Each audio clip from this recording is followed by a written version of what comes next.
ESPN and ESPN2. Your home for America's pastime.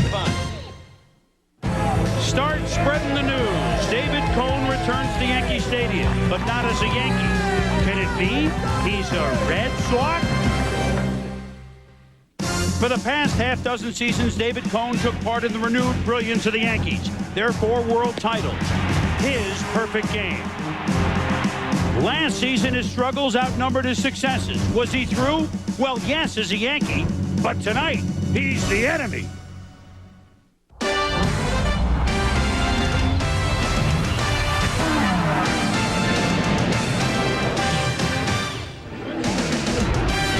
Welcome on Wednesday Night Baseball to one of the most famous sporting venues anywhere.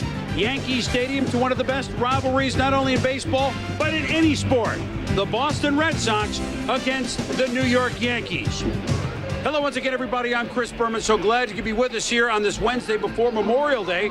And one of the beauties of the unbalanced schedule this year, and the teams in their same division, at least in the American League East in this case, are playing each other 19 times, is that the teams are playing home-to-home series, the Red Sox and Yankees, for the second time this year already, and we haven't even reached Memorial Day. Of the 7 previous games played, 4-3 Boston. 4 of the 7 were one-run games. 2 of them were extra inning affairs. And the Red Sox come in first by a game and a half. Yankees are in second. It's a great rivalry, and we have a little added zest.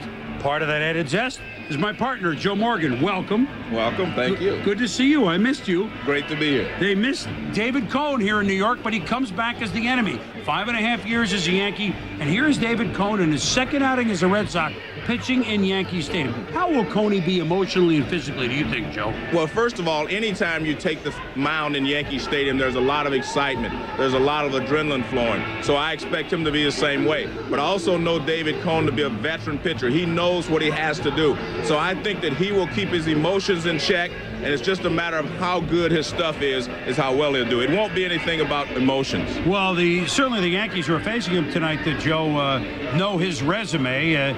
4 of the 5 world championships came here in New York, the other in Toronto. That Cy Young came in Kansas City, by the way. A perennial all-star. What will the Yankees' game plan be against their ex-teammate, a guy who they should know pretty well? Well, if this was the Yankees of a couple of years ago, what they would do is try to take a lot of pitches, take him deep into the count. This is a little different Yankee team. These guys swing a little more often than before. But what I expect to see is David Cone going out, showing the Yankees in the first couple of innings that he has a good enough fastball that they can't just sit on his off-speed stuff. And if he has a good fastball, I expect him to do well for 3 or 4 innings. One thing about Coney is, as a Red Sox, he doesn't have to face Manny Ramirez, because everyone who's faced him, very few have had success. Manny leads the majors in batting average. He leads the majors with 54 RBIs. Red Sox, Yankees, not bad, eh?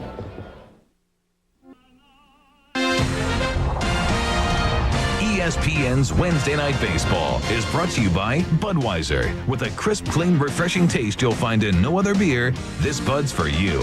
And by Pep Boys. All you need to know is where to go. Pep Boys.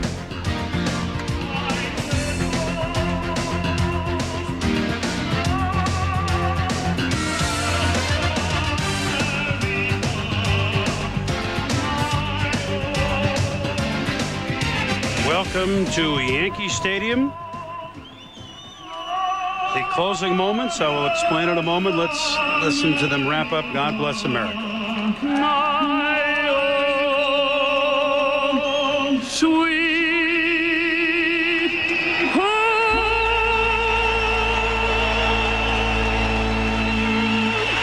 These 24 men and women who you see on the field were United States Naval, flying the surveillance plane. They held captive by the Chinese for 11 days after being downed, and they were honored pregame. A very late arriving crowd here because of the weather. I mean, yesterday's game was rained out. Today, it's been raining all day in New York, and teams did not take batting practice. So you know that Yankees Red Sox, many a ticket has been sold. They were hoping to get 50,000 last night, but of course that's a rainout, and so many have missed. But a very warm reception, and from Joe and I and all of us at ESPN as well, to those 24 young men and women who served our country in very dangerous circumstances. Jimmy Williams' lineup, which has gotten his team in first place, although it changes almost with the win. Of course, you don't change the DH Manny Ramirez, who we spoke about before, Joe, with his batting average of .403 and his RBIs of 54. He's been everything they would hope, and then some. Well, I think he's been far more than they could expect. He's leading the league in RBIs. They expected to have Nomar Garcia-Parra hitting in front of him, which would have added to his total, I'm sure. But he has been just unbelievable. And that's the reason that the Red Sox are in the position that they're in. Manny Ramirez, all the other things they talk about, the starting pitching and their bullpen, that's great. But Manny Ramirez has been the guy, and he'll be facing Andy Pettitte tonight. And Andy Pettitte has really pitched great. I mean, his earned run average, look at that, 2.93. That's an excellent earned run average to have only a 4-3 1-loss record. So Andy Pettitte has been better this year than maybe he has been at the beginning of the season for the last couple of years. But he's a guy that every time he goes out there, he keeps the game, keeps the Yankees in the ball game. He throws a lot of different pitches. He turns the fastball over, throws a cut fastball that moves in on the right-handers, a curveball, and an occasional changeup. But he has pitched very, very well, and he's had good control. It's 1-1 is to be his third outing already this year, Joe, against these Red Sox. Lost at Fenway and then pitched one of the most important games of the year for the Yankees. They'd gone 17 innings on a Thursday night in Toronto and then came back to open up in late April a 3-game set with Boston on Friday night. Bullpen, none to speak of. And Andy Pettitte went the route, 1 run, 6 hits, and got the win on a Friday night. Not only did he pitch well, he bailed the whole team out. It was one of the most important victories the Yankees have had this season. And there's certainly no surprise with this defensive lineup for the Yankees now that Bernie Williams has come back and we all grieve with him on the passing of his dad. And that is the defense behind the Yankees. And Williams, of course, is a Gold Glove winner. Jeter and Brocious have not played as well this year defensively as they have in the past. In fact, they have 17 errors between them, and which is just very unusual. And I think part of Jeter's problems, he got off to a slow start because, remember, he was injured coming out of spring training, and I think that hurt his timing because he missed a lot of games in spring training. So the Yankees, the defending world champion, the 3-time defending world champion Yankees, open up what's now become a 2-game set. They know they're going to face Pedro Martinez at 1 o'clock tomorrow afternoon right here. Mike Mussina will face him. So the Yankees play the Red Sox in a 2-game set that, if they swept, would leapfrog them back into first place. They will make up last night's rained-out game this a week from Monday on June 4th, a single game in New York. They will also play 2 in Boston next week. So by the time June 4th now is over, the Yankees and Red Sox will have played each other 12 times, with home-and-home series to come in September. Jose Offerman will lead it off. He's played a lot of first base. Although, isn't it interesting that the only player that has started, not including the DH Ramirez, the only player that has started every game at the same position for the Red Sox is a guy you didn't even know about, Shea Hildenbrand, the third baseman. Offerman some second, some first, some sitting. Inside-out swing to right. Remember, missed the air, and I should ask you this, Joe, as O'Neill makes the play. Offerman, I'll ask you about missed the air in the outfield a little bit in 51-degree.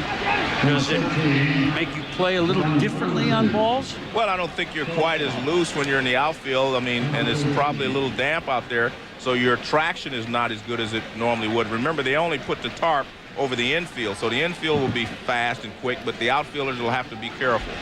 Even though, oddly enough, Joe, the tarp wasn't on the infield the last couple of hours. It's raining slightly. This is a great story in perseverance. Everybody saw his nasty knee injury early last year. A continued problem with knees. John Valentine played, of course, grew up nearby here. He played college ball at Seton Hall. Probably came over to Yankee Stadium many, many times. Valentine from Mineola, New York, out on the island, was the regular shortstop here until a guy named Garcia-Parra came along. Valentine went kicking and screaming. I mean, I'm overstating the case. He didn't want to leave shortstop. Well, it didn't take him long to realize that that was a good move. He became the third baseman.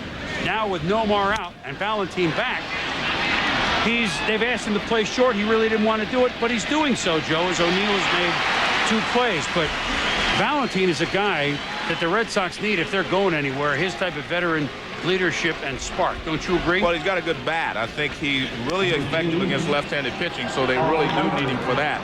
But I can understand why he didn't want to play shortstop, because shortstop's a very difficult position to play.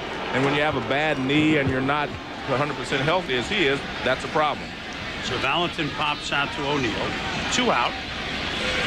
And that'll bring up Carl Everett, whose relationship with his manager, Jimmy Williams, is intriguing, to say the least. Well, his relationship with a lot of his teammates is intriguing, to say the least. But that's Carl Everett. You know what you get when you deal with Carl. I mean, he's a little different. He doesn't, he kind of goes to the beat of his own drum. He's a good player.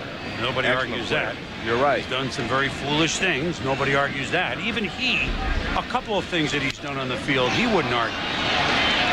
Andy Pettitte gets 3 fly ball outs as Chuck Knobloch makes the play and left.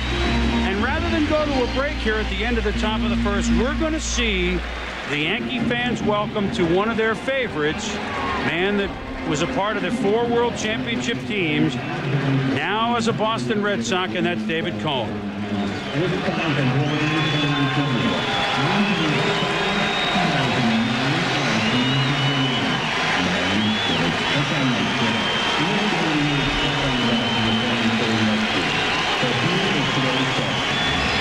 I would say it's like when David Wells came back. It's pretty much everybody. There's a couple of boos. He said the reaction was this, Joe. No. Look at it. Well, I think this is a testament not only to David Cone as a fine pitcher, but as a good person. David Cone is a New York type of guy. He's a good person.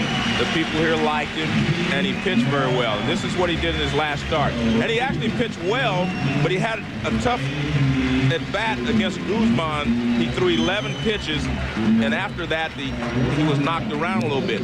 So he was throwing well. The ball was moving. He was in the 88 to 90 mile an hour range, and his ball had life to it. He said he felt very comfortable out there on the mound.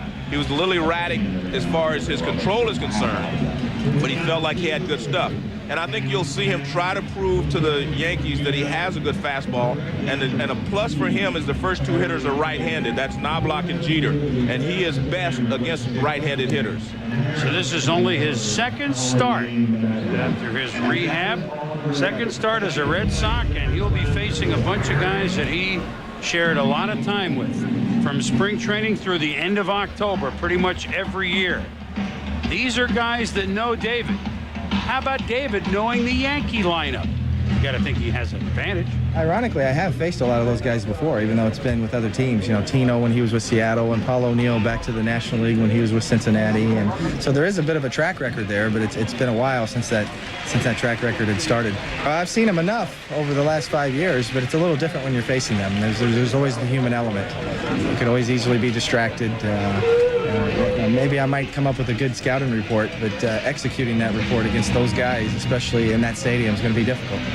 Well, I think the 2 things he said that are important to me is executing that game plan in this stadium. This is a tough stadium to pitch in if you have a lot of left-handed hitters in the lineup, as the Yankees do. And to know these guys, and he does know them. He knows exactly how to pitch each and every hitter on this ball club. I guarantee you that. He doesn't need a scouting report. If you're a pitcher on a team, you watch how other teams get your hitters out. I mean, that's just automatic. Look at David Cone with Boston across the front of his jersey. It just looks odd. It's not like he's been a lifelong Yankee. I mean, his years with the Mets were maybe longer, but certainly not as decorated. So now he will face well, Chuck Knobloch wasn't the left fielder when he pitched here for the Yankees, Joe, that's for sure, as Chuck is now. And actually, he's played left field pretty darn well for someone that really only dabbled out there maybe at other levels. He's adapted pretty well considering, hey, make the change and make it quick. That's what I expected right there from David Cone, is that good fastball. He wants to show them that he has a good fastball. And there's another one. See, he wants to establish to the Yankee hitters that are sitting over in the bench that I will come after you with a fastball. That will make his slider and his forkball more effective. If you do not throw fastballs and just throw a lot of forkballs, they will sit around and sit on the splitters and make you pay. So I think he's done a good job of starting off with the 2 fastballs. Now he can go to something else. Talking with Joe Kerrigan, one of the best in the business, pitching coach for the Red Sox. And everybody said it. The velocity was not a problem in that start against Minnesota. Actually, it was pretty high up there. Obviously, touch and location was. That hit the bat, so that'll be a foul ball, 1 and 2. And Joe told me tonight, Joe, that expect about 80 pitches again. So the plan is a Cone and Wakefield split start tonight. That's basically the plan.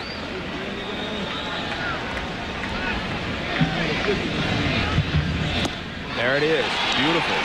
I have to tell you, that pitch exploded on Chuck Knobloch, and especially after setting him up with the fastballs. He still, if he can establish his fastball, that makes this splitter. Watch this ball. It disappears. Watch the movement.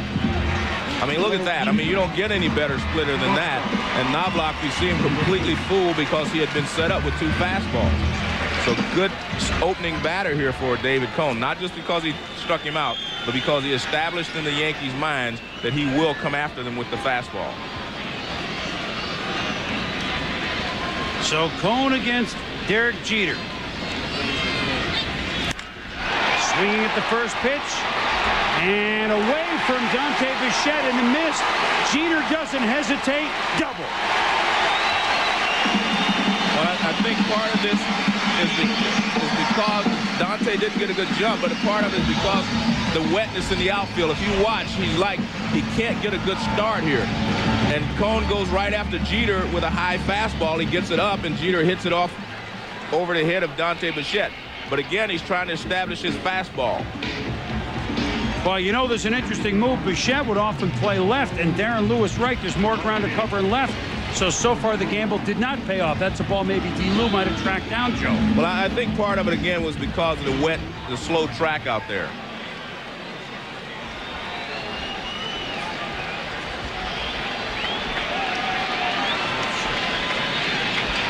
And this is what David was talking about, pitching to this lineup in Yankee Stadium. Now he has Paul O'Neill, Bernie Williams, Tino Martinez, David Justice, and Posada all in order, all left-handed hitters.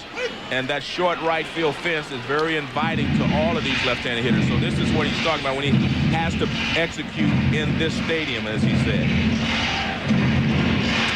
O'Neill coming off a real rough road swing in which the Yankees lost all 3 in Oakland, but did take 2 of 3 in Seattle.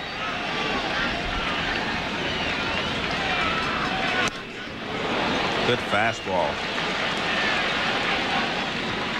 And in a good location.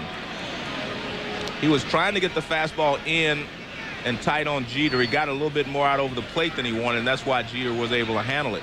But again, he knows exactly where to pitch each and every hitter.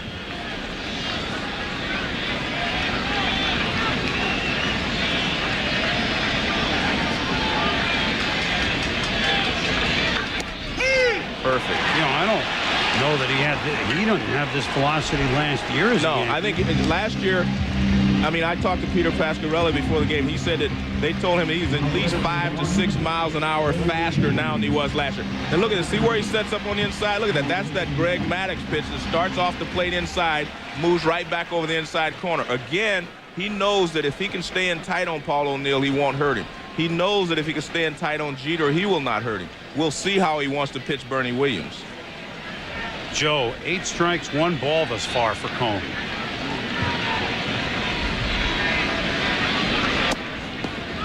Off-speed pitch that missed, ball 1. Bernie, of course, as we mentioned at the top, all of us, our hearts are out to him, the passing of his dad. He went to Puerto Rico twice this year, once when the situation got grave, and once after he passed away, rejoined the club this past weekend in Seattle. So feel for him, but now it's the baseball business, and certainly Cone was not trying to plunk. Well, that was a breaking ball that he hit him with. This is a slider, and he hits Bernie. The ball starts inside and then breaks off the plate inside. Watch the movement on this pitch. That's a breaking ball, and Bernie actually just got kind of stuck there, and he gets on the back leg. Now watch, he's locked on his back leg, and there's no place for him to go. Hits him just above the knee. That could have done some damage. This would have hit him right on the kneecap. But this is exactly what I expected from David Cone here. He went after the hitters. He's trying to prove that he does have good stuff. And so far, I think he does have good stuff. But Tino Martinez is off to a good start, and he's swinging the bat well. So, again, going through these four left-handers in a row, or 5, can be difficult. Tino, after a subpar year last year, took it upon himself to get in a different sort of shape. Not that he was never in shape, but and not so much weightlifting, just very quick upper body. Says he actually can feel like he is taking an extra half second to decide, but his swing is not behind. He feels that much of a difference in the batter's box this year, Joe. Little number, Jason Varitek over to Offerman, and David Cone survives the first against his ex-mates. We've played one in New York. Red Sox, Yanks, goose eggs. Cone, good zip, Joe, no question. Definitely had good fastball. And he established the fastball. And I tell you what, who's established himself as a Red Sox this year. Oh, my God. Manny Ramirez.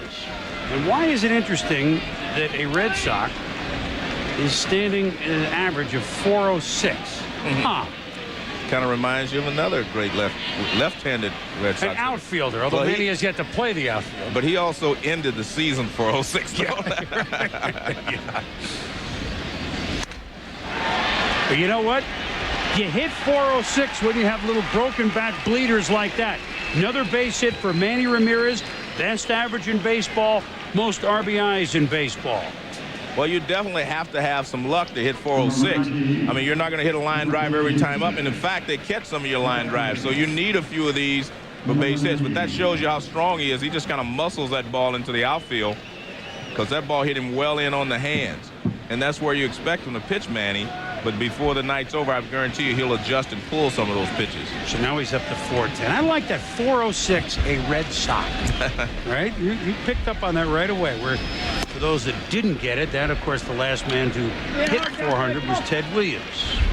1941 hit 406. Chris Berman, Joe Morgan, there are our names, Joe. It's amazing. Spelling right? Yeah, it looks right to me. I didn't see if commentators would spell correctly. Hey, we didn't even look for that, right? That's tough. I go to the 1 or 2 syllable words. This is Dante Bichette. Playing right field tonight. Has played left. Actually, as far as outfield starts, I mean, it's a cornucopia, really. Yeah, I mean, they have a lot of outfielders in Boston that they're trying to get playing time. And I think it's very difficult for a guy like Bichette to be a part-time player. Director Jimmy Moore says, did he spell cornucopia right? That gets away from Posada, and Manny is in. Well, the reason I say that is because Dante Bichette has put up some awesome seasons. Yeah. Driven in over 100 runs, hit over 30 home runs. I mean, that's the kind of guy you think would be in the lineup every day so he can produce those numbers. But he hasn't had that opportunity. And you see this ball hits right at the side of the plate. Posada can't hold it. And going down to second base is Manny Ramirez. And this is one of those situations where, what do you do if you're Jimmy Williams? You're on the road. Do you let Bichette take a shot at this 3-0 pitch? Scored is a wild pitch if you are scoring at home, and we know some of you are. He does not, and he loses them anyway. So 2 on with none out for the only man that has started every game at his position other than D.H. Ramirez, Shea Hillenbrand. Hillenbrand is the Red Sox minor league player of the year a year ago. He played in Double-A with the Trenton Thunder. Hillenbrand, the 10th pick in 1996, was a high school soccer player of the year, but yet they played, this is their 44th game, and he started all 44 at third base. Numbers at Trenton, 11 homers, 79 ribbies, 323 last year. Had 171 hits and 35 doubles, which is very impressive. And you can see what he has done this year. And a lot of his success has come against the Yankees. He's hit very well in the 7 games and building his average to 302. Swing at the first pitch. Pettit. Jeter. Not in time for the double play. It's a slow one back to the mound. I mean, if Pettit fields okay, that would have been a tough one to turn. So 2 on and 1 out for Jason Varitek, who on Sunday at Kansas City did it not once, not twice, but hit it deep 3 times. American League Player of the Week, Jason Varitek, pretty much for his game in Kansas City. And Barry Bonds was the National League Player of the Week. What a surprise. Yeah, but he kind of makes Jason Varitek's numbers look slim, but he had a great week.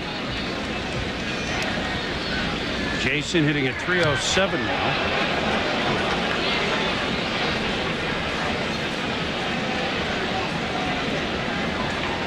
First Red Sox catcher to win Player of the Week honors since a guy named Fisk, 1977. One of our favorites, Pudge, and a key figure in the re-escalation of this Yankee-Red Sox rivalry, something, depending on the game, we'll get into a little bit later on. It's interesting that Carlton Fisk's name comes up in the Yankee-Red Sox game. There's no question. He was a key figure in those great duels of the 70s. Inside the Varitek. Well, one thing that Andy Pettit is doing, he's really struggling with his control.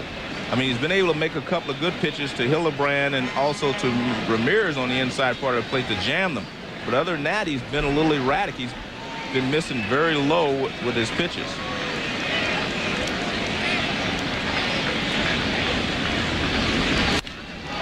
Hit well to left. Plenty of room for Knobloch. Ramirez tags, and he will score. But they get the runner at second base. And now they're wondering, did the run score? And the ump says, yes, it did. More base running right there. Well, that's the second time the Red Sox have done it. Once it's cost them a game. Choosing the right Medicare supplement plan. The right Medicare supplement plan is... New left fielder, the veteran, however, Chuck Knobloch. Lesson 1 to you youngsters at home, Joe. Always hit your cutoff man, because even if you can't make the play at the plate, something good could happen, like here. Well, it's just poor base running by the Red Sox. As you see, Manny Ramirez clearly scores before the out is recorded at second base. But, I mean, the throw was always low. The only time you go is if the ball is over the cutoff man's head, and that one was actually bouncing to him, so you shouldn't have been taking off anyway, but things happen. Well, Manny didn't exactly streak home, but he wasn't loafing either. And the Red Sox learned their lesson. And I want to tell the story, which I alluded to going to break, is Justice, Posada, and Brochus against David Cohn. We'll see what David looks like this inning after showing good pop. And good pop there. Basically, it was a Friday night game, May 11th against Oakland, down by a run in the bottom of the ninth. Fly ball to left, Trot, Nixon at third, Everett at second. Nixon running pretty well home, but Everett also ran to third on the play, Joe, and the out was recorded at third. A catch made in left for the second out. The out was recorded at third. Everett tagged out just before Nixon had hit the plate. So they didn't tie the game, which is ridiculous. Well, so that's happened twice. This time they didn't get burnt by it. Well, they actually still get burnt because who knows? Pettit was struggling. He wasn't throwing strikes. And you have a runner on first base. You just can't give outs away in the way the game is played today, because there's so many big innings that happen after there are 2 outs.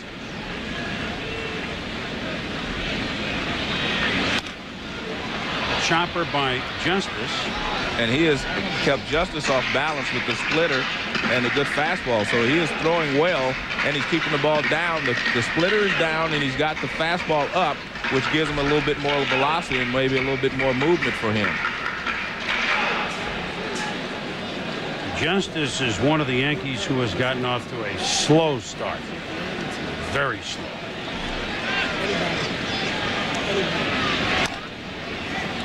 It's a foul ball.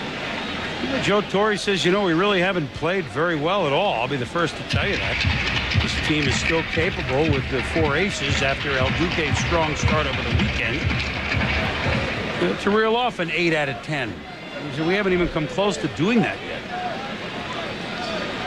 They've won 4 in a row twice. They've lost 4 in a row twice. That's a lot already for a good team. Valentin, Offerman, Justice is gone, 1 out.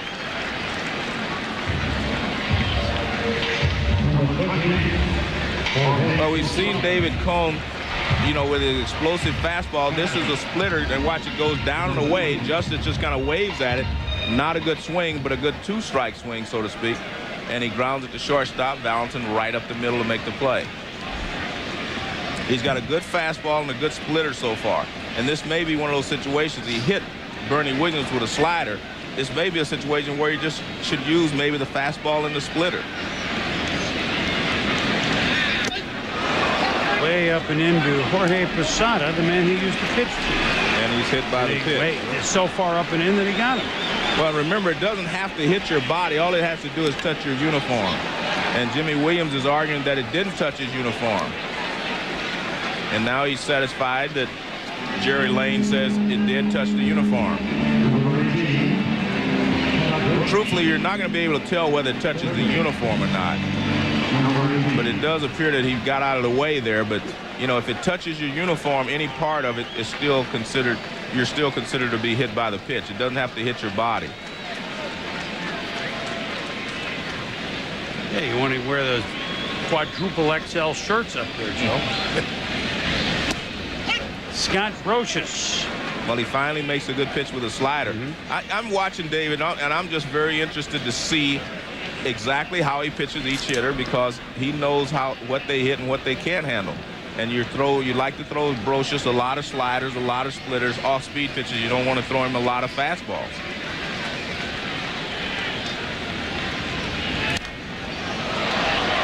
Scotty, like Tino, had an off year at the plate last year, and he has rebounded this year, hitting at .313. I mean, I know the story is Cone tonight, but there's an interesting 3-spot maneuver that Knobloch's troubles at second may have opened the gates for a really nice solution. They wanted to play Soriano somewhere. Knobloch trouble at second, Tryon and left. If Knobloch plays well at second in spring, Joe, he's at second. Soriano might have replaced Brocious at third. Knobloch left, Soriano second, Brocious third, and all have done pretty well. Where the way it's worked out, which wasn't the plan. It's interesting how sometimes things don't go the way you plan it, and it's worked out pretty much for the best. Would you agree? Well, they have good talent on this ball club, so they were able to move it around and make the pieces fit. This was supposed to be a high fastball. I don't know if he's still going to throw it. No, they went to a different pitch. Throw him a breaking ball, which is exactly what you want to do to Brocious. Throw him a lot of off-speed pitches because he's a very good fastball hitter. So, as I said, David Cone didn't need a scouting report to know how to pitch to each one of these hitters. He sit on the bench and he knows exactly. Well, the one thing you want to do is try to throw him breaking balls to get ahead. You never want to throw him a fastball when you're behind in the count or the first pitch. So he throws him one fastball off the plate away, fouled it, and then he threw him another breaking ball. And that's the way you want to pitch to Brocious. So 3 strikeouts for David, and he will face a man that is a teammate of his very, very little time, a cup of coffee perhaps. Certainly knew him in spring, but that's it. Alfonso Soriano.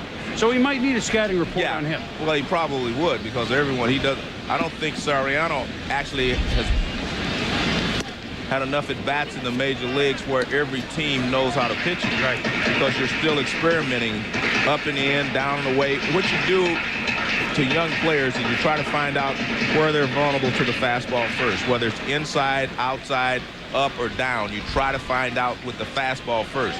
And if he hits the fastball, then you go to off-speed pitches.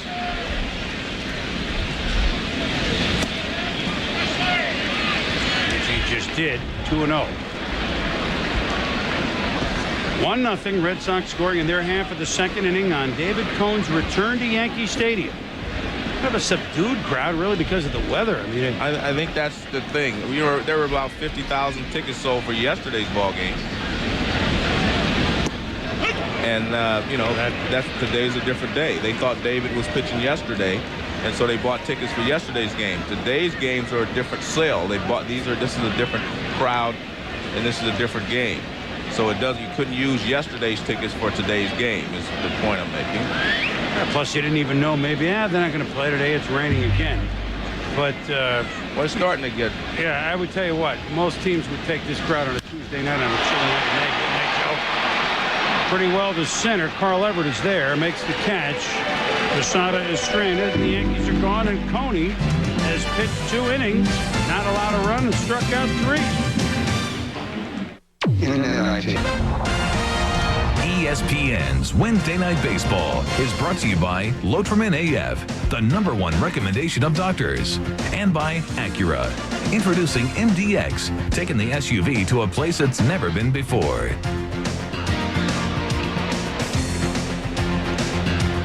Chris Berman, Joe Morgan with you here on Wednesday Night Baseball. One of the best rivalries in all of sports, Red Sox, Yankees. Add to it, former Yankee David Cone pitching for Boston. We have a 1-0 Red Sox lead here to begin the third, and the 8-9-1 hitters for the Red Sox. Mike Lansing, Darren Lewis, and then Jose Offerman. Lansing swinging at Andy Pettit's first pitch, and will foul it out of play. Lansing, the one-time Expo, one-time Rocky, making the start at second base, just his 8th start at second this year. He has made 20 starts at short. They've got a lot of interesting parts here in Boston, and part of the question, you know, rarely has a team been in first like they have and had a great start, especially with Nomar nowhere to be seen. And you hear, or at least read about, griping guys, you know, geez, we should have some sort of lineup. And I play today. I got an 8-game hitting streak. I go 0 for 4. I sit for 5 days. Jimmy's under a lot of fire, and I don't know if he deserves all of it. It's kind of a, I don't know that it's the team built piece by piece. It seems like a lot of pieces thrown together. I'm not saying they're bad pieces. No. They're in first place, Joe. I think what the players want and think that a championship team, usually you know when you're going to play, you know what the lineup is. I mean, for instance, you know, Joe Torre used a lot of players, but you know basically what the lineup is. And on the Boston team, you've only had Carl Everett, Manny Ramirez, and Sean Hildebrand play. You know that they're going to play and know they're going to play every day. And that does cause some problems. As I said, a guy like Dante Bichette, who's driven in 100 runs several times in the big leagues, figures he should be playing on this team. And it does create some confusion when guys do not know whether they're going to play when they, before they come to the ballpark. And you like to get into a groove. You get a rhythm from playing every day. Of course, the good news about the griping is good job on a 3-2 pitch opposite way by Lansing at a base hit. The good news about the griping is, Joe, is that it beats the alternative of having guys not wanting to play. I mean, let's face it. Sunday Night Baseball, John and Joe, 8 Eastern, the White Sox at American Park in Detroit to face the Tigers. Jeff Dream Weaver, Tony the Tiger, Tony Clark. Jeff Weaver scheduled to start for Detroit. Also nationwide coverage on ESPN Radio. That's Sunday. And then you're in Boston on Monday, right, Joe? Monday evening? Monday evening for the Yankees and Red Sox in Fenway on Memorial Day. Yeah, looking forward to that. And Jeff Weaver pitched great. Yeah, he has. He's a good pitcher. Yeah. Yesterday, he only gave up 3 hits and didn't give up a run. 7 1/3. So he pitched really well yesterday. Darren Lewis playing left field tonight. D. Lew, an outstanding defensive outfielder. This is only his 4th start in left. He started 8 in right. He started 2 in center. Well, he was a center fielder when he first came up with the San Francisco Giants, and he won Gold Gloves playing center field with the Giants. He didn't make an error all year. D. Lew showing bunts it hard and gets the job done as Tino Martinez will take it himself and Lansing down to second base. So 1 out on the sacrifice by Lewis, and now the top of the order, Jose Offerman. And I think this is a good idea if you're Jimmy Williams or if this was Darren Lewis's idea, because he's trying to beat this out. So it's Darren Lewis's idea. That wasn't a square around sacrifice. You just run it a little too hard. But what you do, even if you don't beat out the bunch, you move a runner in the scoring position, and every run is very valuable when you face the Yankees here in Yankee Stadium. And Jose Offerman has been swinging the bat very, very well. He's a good hitter, and so you like this matchup here. If you're the Red Sox, you have to like the matchup of Offerman against Andy Pettitte. Offerman hitting at 308. Pitch on the inside corner. You know, Offerman was put in a very tough spot when he became a Red Sox.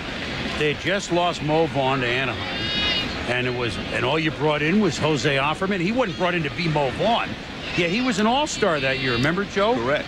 He tailed at the end of the year 2 years ago. All-star with the game at Fenway. Now, last year was an off year for Jose at the plate, but he's back up above 300. So, in the offensive standpoint, you're Mo Vaughn. Well, you know what? He's hit pretty well. Well, he was injured last year, had a bad knee, and that was one of the reasons he had such an off season last year. Breaking ball. It's a great curveball right there. That's not that cut fastball. That's more of a curveball that goes down, and he got it in a great spot. This is the ideal spot for a curveball. It starts in the strike zone, and by the time it gets there, it breaks out of the strike zone. That's what you try to do with a curveball. I got something I want to ask you about Pettitte in a minute on his curveball. 1 and 2. Good pitching there. Boy, he really was swinging defensively, and even that didn't work, Joe. Well, he was looking for another curveball, and he threw him a cut fastball kind of away. It was something harder, and he wasn't looking for it. Watch, this is a breaking ball like a cut fastball, but it starts outside. See, that's not the same curveball. See, that's why he was late on it. The curveballs that he threw him were a lot slower. Good changing of speeds right there for Pettitte.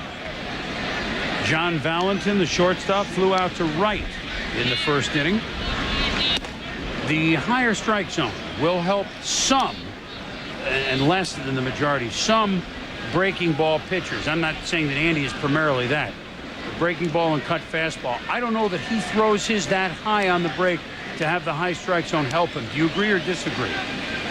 Will the high strike zone help him at all? I think the high strike zone helps every pitcher, sure, Chris, because for two, it may not help him on the high breaking ball that you're talking about, but it will help him because with 2 strikes, he can throw the fastball up and out of the strike zone, and the hitter will chase it. So I think just the fact that there is a new and higher strike zone does help him. It doesn't help him on the breaking ball, like you say, because he doesn't throw a lot of high curveballs. So I think it just helps him mentally, and I just think it helps put something in the hitter's mind that there is a higher, like that pitch there. That's the fastball you would throw up there, see? And if you get him to swing at that, then you've accomplished your job. So it'll help you throwing the high fastball up and out of the zone rather than will the curveball. There are a few higher curveball pitchers. There are some guys who throw. Well, the ones that throw a 12 to 6 curveball, one that goes straight down, they will help those guys. 2-1 the count to Valentin with a runner scoring position. Lansing at second base. There's the high strike. Now that helped him. That's a high fastball. John didn't like that one. Well, you got to remember, John hasn't played much this year. He wasn't in spring training to see that high fastball. You're right. Good point. You know, this is new to him. This high strike is new to Valentin. He's only had a few at bats, and he wasn't in spring training to have a chance to get accustomed to it like the other hitters were. Jerry Lane is the home plate umpire tonight. Pettitte at 2-2, trying to get out of this inning. That was definitely high, and the count is full. Lane, the home plate umpire. Paul Schraber, the first base umpire. Tony Randazzo is the second plate umpire, and Ed Montague. You know, I'm still getting used to seeing like Ed Montague do a Yankee Red Sox game at third base. He's probably getting used to it too. Wait a minute. Where is he at the Giants? You know. That'll be foul. Past Gene Lamont, the third base coach this year. Wendell Kim had been there. Lamont, of course, managed the Pirates and the White Sox. That's David Cone. Look at the intensity. That's the way he's always been. That's why I've always liked David Cone. He's all business when he's pitching. He's all business on the mound, and he's a great guy when he's not. Off the mound, he's great. They walk Valentin. Good job by him in hanging in there. So now 2 on for the dangerous Carl Everett. Everett flew out to left to end the first inning. And the rain you can see in your picture. It's that heavy rain, but it really hadn't had any, Joe, since about half hour before the ball game, and now it's back. Well, if it doesn't rain any harder than this, I mean, it's not going to really affect the game too much. And this is about the forecast, by the way. It's not supposed to be a big downpour tonight. We haven't had rain here in the East for like 5 weeks until the first part of this week. But the rain out yesterday gave these two teams something they never get. 2 straight days off. Monday scheduled, Tuesday rain out. Everett, weak grounder, Jeter, Soriano, force on Valentin, and Pettit wriggles free. David Cone to take the mound for the 3rd against the Yanks. Bottom of the 3rd in New York. David Cone, 2 shutout innings for the Red Sox against the Yankees. It's still hard to get used to, Joe. David Cone, Red Sox, facing the Yankees. But so far, so good. As we move now to the top of the lineup, Knobloch, Jeter, and O'Neill. Their second crack at their ex-mate. This is the inning. I'm sorry. Go ahead, Joe. This is the inning he got in trouble against the Twins. He got the first 2 hitters out in the 3rd inning, and then he had 11 pitch at bat to Kristen Guzman. And after that, they hit him around a little bit. He kind of ran out of gas. Another good fastball in on the hands of Knobloch. So Knobloch flies out to right. Jeter coming up. David Cone returning to New York. Ever since he signed with the Red Sox, he had to be thinking about it. The fact that I've played probably the majority of my career in New York, either with the Mets or the Yankees, and the New York baseball fan being so passionate and knowledgeable as they are a little intimidating. And I'm looking forward to that, though. I'm looking forward to getting a chance to pitch in Yankee Stadium again and seeing what type of reaction I get, and more importantly, trying to establish myself on this team, the Red Sox. There it is. It's 75.5 with the Yanks, 86 to 93 with the Mets. So 144 of his 184 wins in a New York uniform, in a New York state of mind, if you will. Jeter hit a fastball, a high fastball for the double in the 1st inning, so he starts him off with a breaking ball this time. And it'll be good to see if he changes gears going through the lineup the 2nd time. Now that he's established that he has a good fastball, he has a good slider, and he has a good splitter. He knows that he has all of his pitches working now, so we'll see how he goes through the lineup for the 2nd time. He went through the first time establishing himself, and now he's going to pitch to each hitter, because you have to give these good hitters a different look each time you go through the lineup. 1-1 the count to Jeter.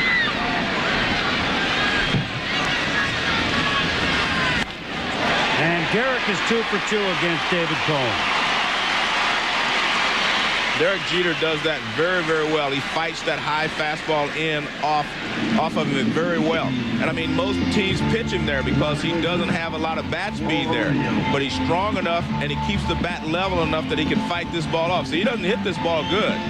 Watch, it just barely clears the infield, as you can see, and then dies. But he is good at doing that. He can fight that pitch off, and that's where most teams try to pitch him.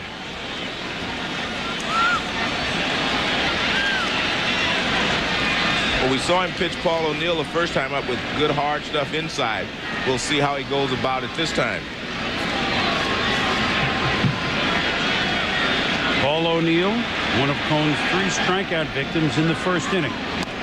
Check swing, foul. And he changed his pace. He threw him a changeup. That's why he's so smart. That's what David Cone does. He knows that he got O'Neill out with a fastball in, so O'Neill's looking for a fastball, and he's going to try to jerk him. So what does he do? He throws him a straight changeup, and you see O'Neill was way out front, and he checked his swing.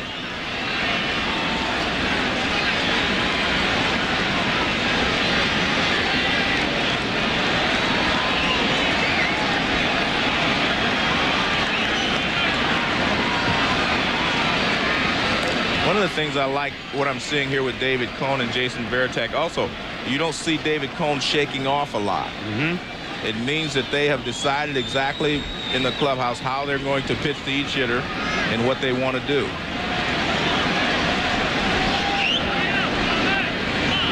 Yankees lead the majors in stolen bases with 50. Keep that in mind. Very uncharacteristic of this team. Not that they weren't capable or Joe prevented them from running. Not the case at all. It's just that they've used that as much more of a tool, obviously, this year, Joe, than any time in the recent past, certainly this squad. So you follow it. Most pitchers, when they throw you a changeup, they come back with a fastball. And that's what he did there. Now he has him 0-2. And it allows him to try to get Paul O'Neill to chase a pitch out of the strike zone, as he did there. But the one thing about O'Neill, he doesn't often chase pitches out of the strike zone. Cone as a power pitcher, although not in the true sense of the word anymore, pretty good at holding runners on, right? Better than many of the fastball. A lot of your power pitchers, they have to have a high leg kick to get their body in position, and that's why you're able to steal a few bases off of them.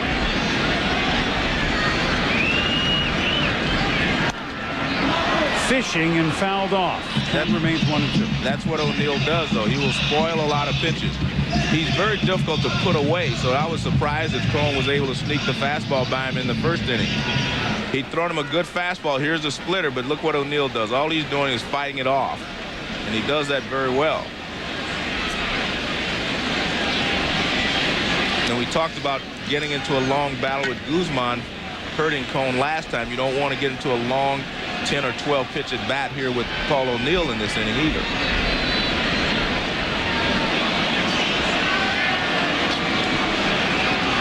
The Yankees, uncharacteristic of this team, A, stealing bases, B, swinging, not going as deep into the count this year, Joe, as they have in the past. That would be a good game plan against him specifically, unless they fear the knuckleballer more than Cone Wakefield.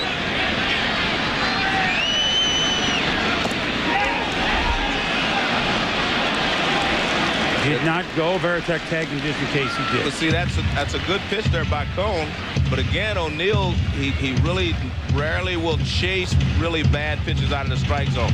This is a splitter again. It starts in the zone, and you see stops it short. At least that's what Ed Montague at third base said. David Cone may disagree. There's another splitter.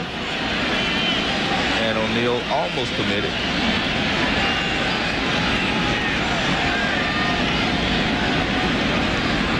There goes Jeter. O'Neill fouls it off. One thing I've always liked about these Yankees before they were a base stealing team of this year, Joe, they would run a lot. They would run and hit.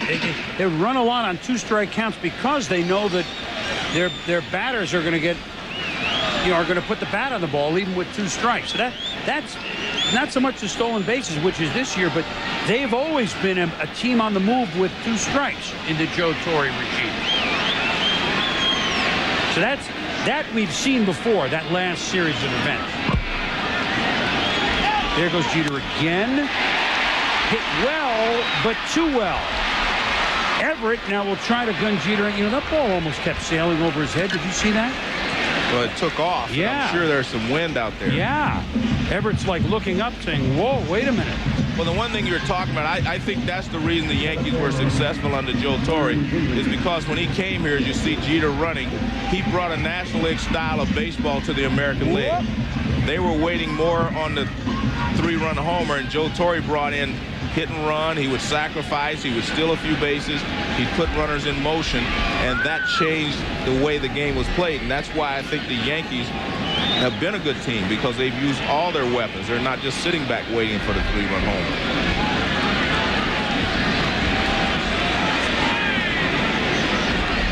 Bernie Williams obviously with a lot on his mind this spring. You see that his batting average has suffered, but that will not be there at the end of the year. We know that.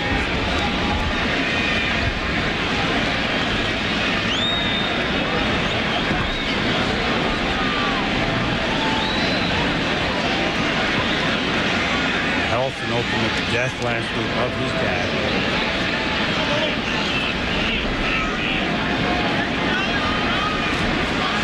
We're talking about a guy who's a lifetime 304 hitter. He's won a batting title.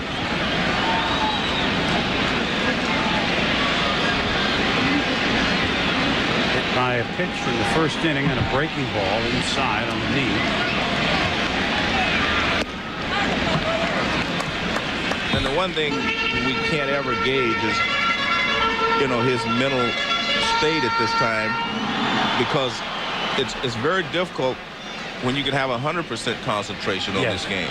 And when you have something on the outside, family problems or family tragedies, it just takes away from your game. I mean, it's impossible to just separate them as people think you may be able to do. You can't do it. He's such an introspective and sensitive young man in the first place. Really a deep thinker. I went and sought him out, Joe, before the game, which of course was difficult because of the no batting practice. In the first game of a series, as it turned out, each team is having scouting meetings, which closes the locker room and clubhouses. And he talked for a while. He says he's doing okay. He's at peace with it. He's looking forward to getting to work. It's basically not as many words. We talked about a couple other things. Ooh. It was a string pulled strike, huh?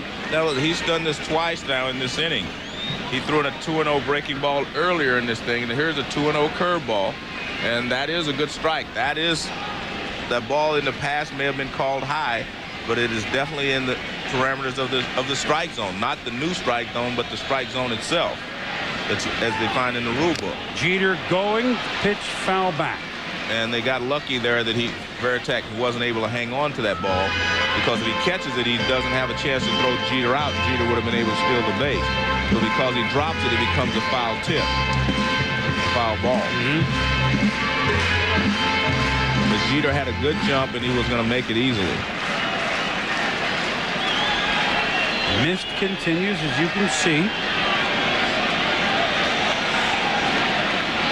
Tell you what, stands are filled in pretty well despite the weather, Joe. I think they knew you were going to be here. No, this one is hit well to right. Back goes Bichette. Back. Gone!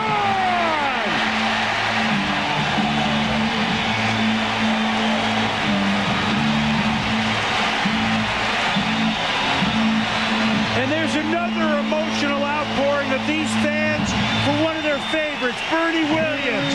This is his first game at home since all this happened. Welcome home.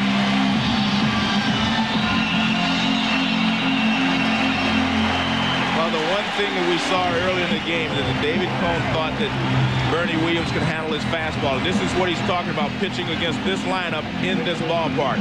See, that ball moves back out over the plate. He was trying to get it inside. You see him yell as he jumps. He knew he got it in the wrong spot. But that's what he's talking about, pitching against this lineup in this ballpark. You cannot make any mistakes, and he knows that he made a mistake right there. Because you do not have to get all of it to get it out of here in right field, and they have so many left-handers in a row that you make one mistake and you get hurt.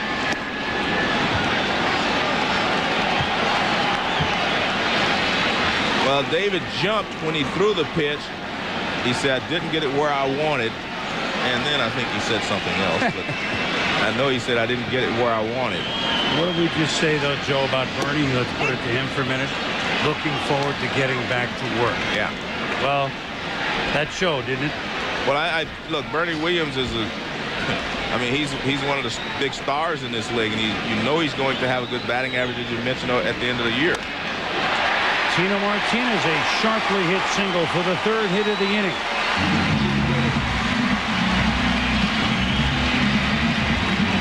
Oh, he talked about Cone having 2 outs in the third inning against the Minnesota Twins. And he had that 11-pitch inning at bat against Christian Guzman, and then they roughed him up after that.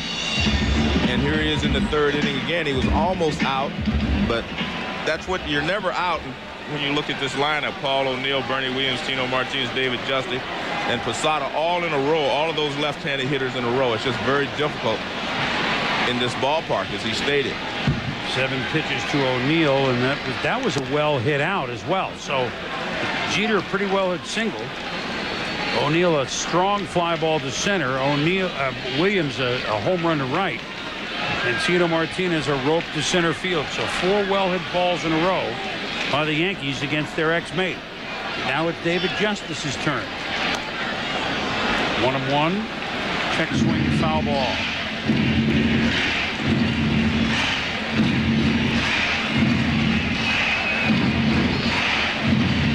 Justice grounded to short in the second inning. Yeah, see, I mean, they're filling in. You know what? A lot of people, Joe, probably turn the TV, whatever. Oh, they're playing? 7 o'clock. Let's go. Well, you can do that. Geez, they do it every night in L.A. Kind of leave at game time and get in their cars and go.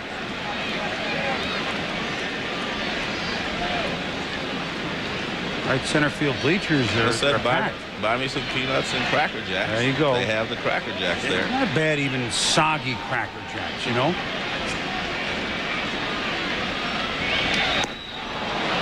And David Justice is having more problems with Cone than anyone, especially with that splitter. I mean, David Cone has him reaching for it, and he's been able to keep him off balance. He's ahead of the splitter and behind the fastball. That's a tough combination. And there you see what we talked about. The first 2 innings, he only had 28 pitches at 24 in this inning alone. So this is the 53rd pitch, and the pitch count is roughly 80. But he won't use any more as Justice goes. So 4 strikeouts for Cone, but not until the Yankees play long ball. Bernie Williams, 4th home run of the year, and New York has the lead over their ex-mate, 2-1. Welcome back, Mr. Lewis. Now Bernie's home run off David Cone has given the Yankees a 2-1 lead, their first lead of the night. A rainy night, 51 degrees at game time here in the Bronx. 1 pitch, 1 out, and a very important out as Manny Ramirez has swung and been retired for the first time. Moments ago, Joe, here's what's happened in the Red Sox dugout. Well, what he was explaining is that he tried to get on top to throw a straight fastball inside, and he didn't quite get on top, and the ball moved back over the plate. And that's what he was explaining with the arm motion. He wanted to throw the straight fastball in to jam him, and the ball moved a little bit back over the plate because he didn't get on top of it. And so now here is Dante Bichette.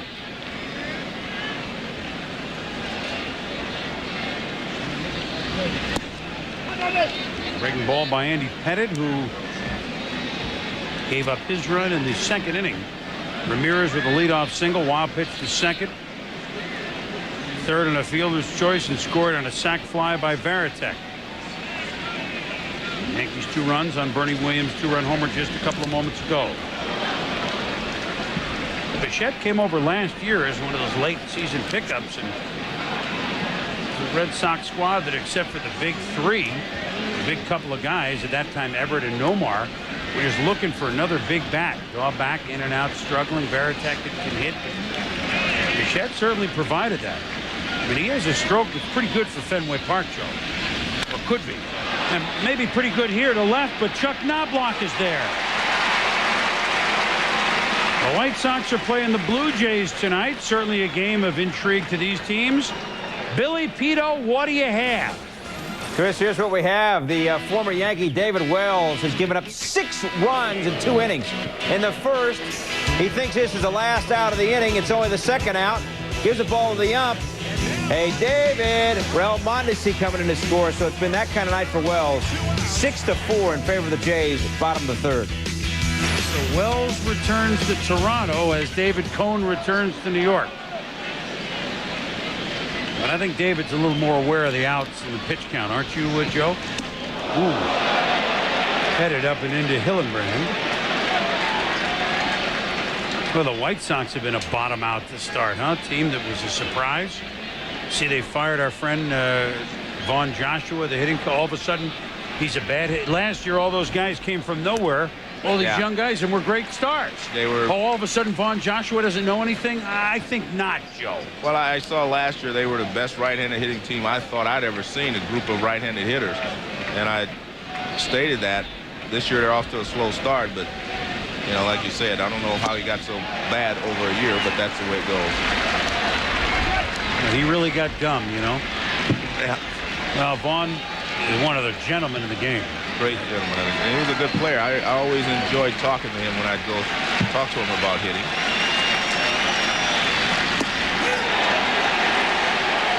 Hillenbrand punched out. So 1, 2, 3, 4th by Pettit. The way you want to respond after you're given the lead. Heading to the bottom of the 4th, 2-1 Yankees.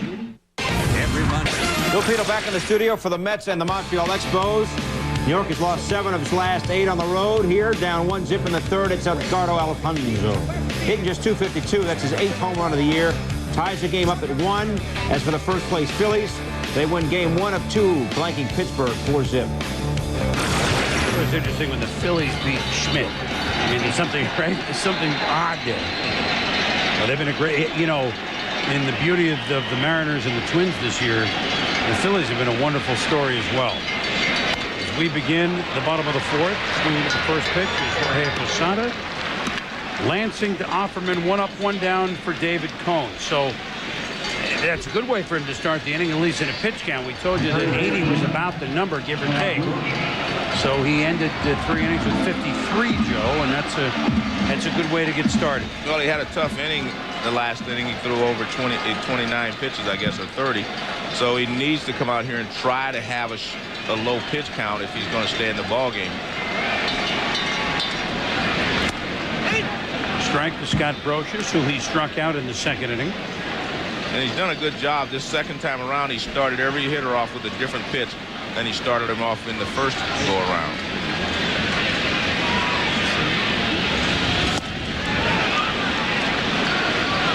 He threw him 2 breaking balls to strike him out the first time up. So this time up, he started him off with 2 fastballs.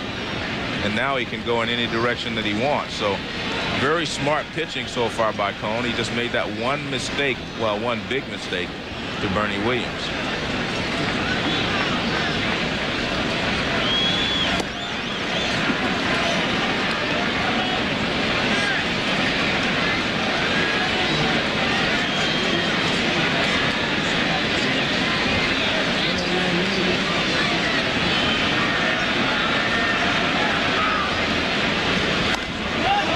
Up is there room for Varitek? Yes. 2 outs. Well, less than 2 years ago, in July of 1999, on this very mound, but in pinstripes, David Cone, on Don Larson Day on July 18th, he was there when Cone put his name alongside of Larson. Against the Expos, the perfect game as Brocious squeezed the ball. What a performance. What a memory. And here, when you put those goose eggs in those departments, and Don Larson there to see it, I mean, which was unbelievable. You talk about preordained. And here he is 2 years later as a Red Sox, Joe. David has won 20 games twice, won 20 with the Mets very early in his career in '88. A year in which he was 20-3. As you look at the youngster, Alfonso Soriano, David won 20 with the Yankees in '98, the year before that perfect game, 20-7. As a matter of fact, the only 2 pitchers in the last 15 years to win 20 games for the Yankees are David Cone and Andy Pettitte, pitching against each other tonight.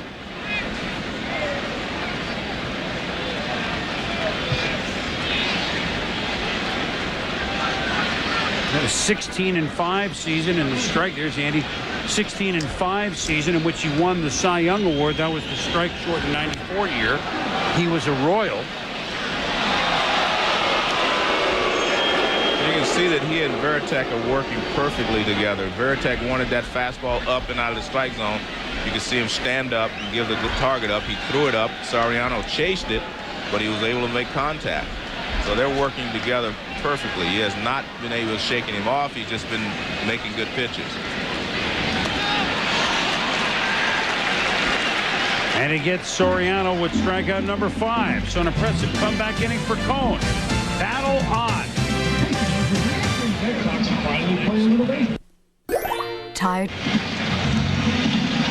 More conversation between Cone and Joe Kerrigan, really just getting to know each other. Well, no, I think it's great because look, David Cone just needs his confidence. I mean, he got roughed up last year. He's 4-14.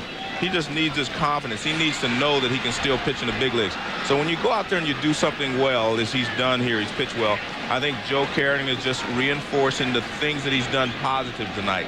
He's not talking about the fastball he left out over the plate for Bernie Williams. He's talking about all the other great pitches he's made. Andy Pettit off a 1-2-3 inning will face Varitek, Lansing, and Lewis. 7, 8, 9.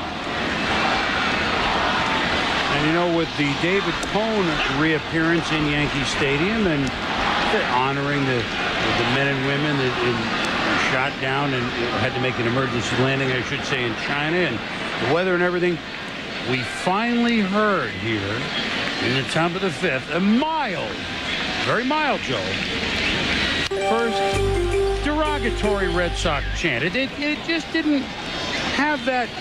It was too reverential for 4 innings, wasn't it? Well, see, you've watched the Red Sox all your life, so you picked that up. I didn't hear it. Well, I sat through. Hey, well, it was from didn't mean anything you to see me. out in right, so by the way, they better chant it today because he's pitching tomorrow afternoon. Yeah. See that right center field bleacher out there, and I'm Yes. sure Jimmy can get a shot of it, which is sold out. Those bleachers, which are pretty good bleacher seats here. It came from there. So sound travels. Well, let's see, you're aware of those things. Well, you're a little more sensitive to that than I am. Well, I grew up That's on what I many mean. of these Yankee Red Sox games. I was more familiar with the Giants and the Dodgers taunts. Well, I was familiar with those, but not in the stands. I sat in Yankee Stadium and in Fenway, of course, for many of these Yankee Red Sox battles, Right. which really became. Hey, look, I'm not old enough, I will admit, to remember Williams and DiMaggio. But in the 70s, that was a golden age, Joe, as Varitek will be thrown out the formality of the strikeout. It all began when 1973, the Yankees, remember, weren't very good. It's hard to imagine that there was a time of that. And the Red Sox had won in 67, but then they had fallen off when 2 young catchers, Fisk, Thurman Munson barreled into Carlton Fisk in 1973 in a game at Fenway, and they had a brawl, and Fisk took on both Munson and Gene Michael. Fisk did well in that battle, although Thurman, was a brawler himself, but just not as big as Fisk.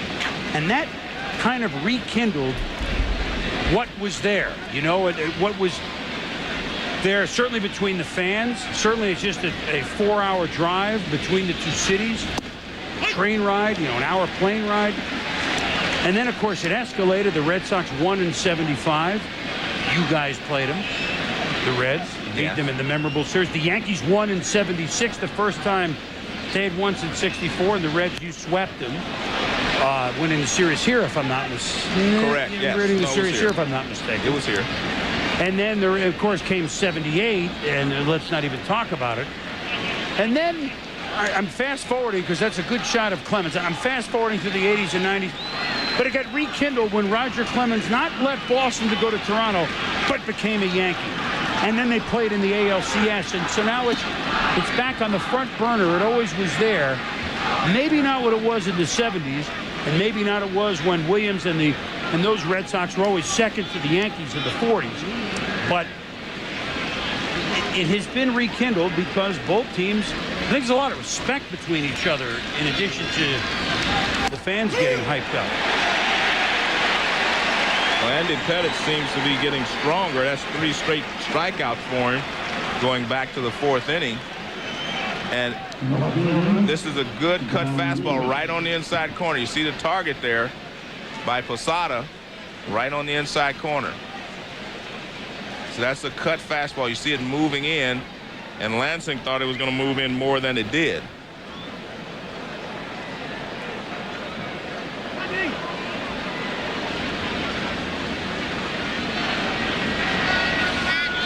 So D-Lou, Darren Lewis, sacrificed in the 3rd. And you can see a big difference in Andy Pettit now and the Andy Pettit that started his ball game. That's why we talked about the fact that Sean Hildebrand ran into the 3rd out in the 2nd inning when they scored a run, because they had a chance to mount a big inning there, and he took them out of it. Now Pettit seems to have hit his stride, and he's throwing strikes, getting ahead of all the hitters.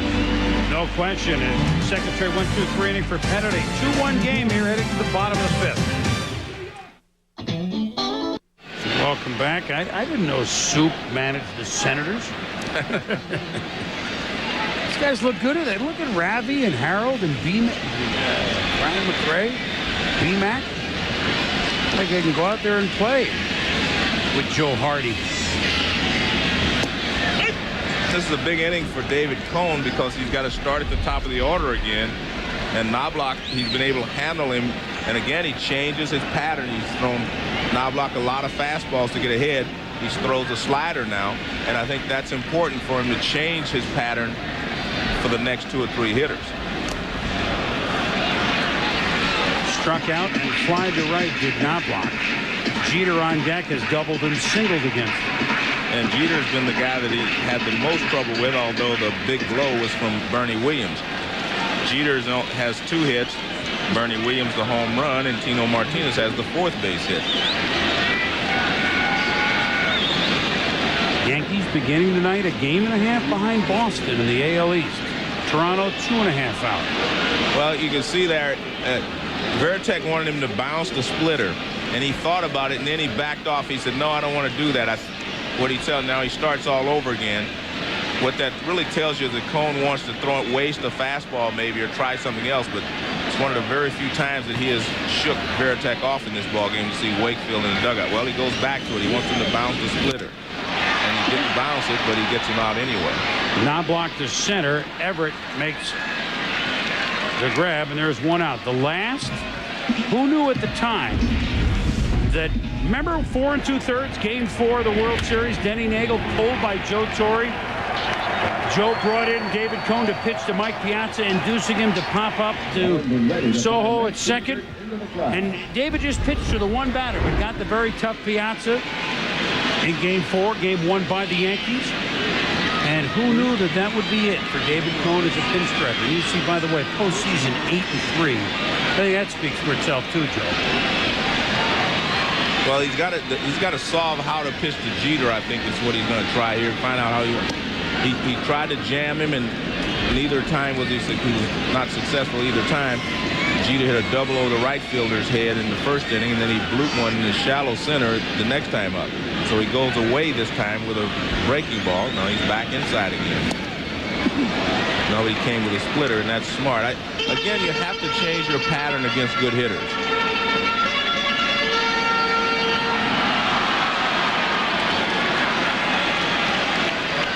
Derek with the 2 hits has his average up to 312.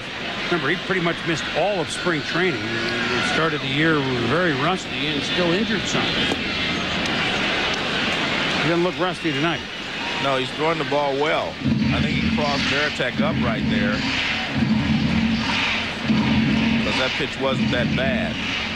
That pitch wasn't that bad, so they want to make sure that they get. Now watch how Veritek. This is not a bad pitch. He should have caught this pitch, but you can see he was moving away and the ball went the other way. Watch what Veritek goes. He starts away and see the ball moves back, so he was looking for something else.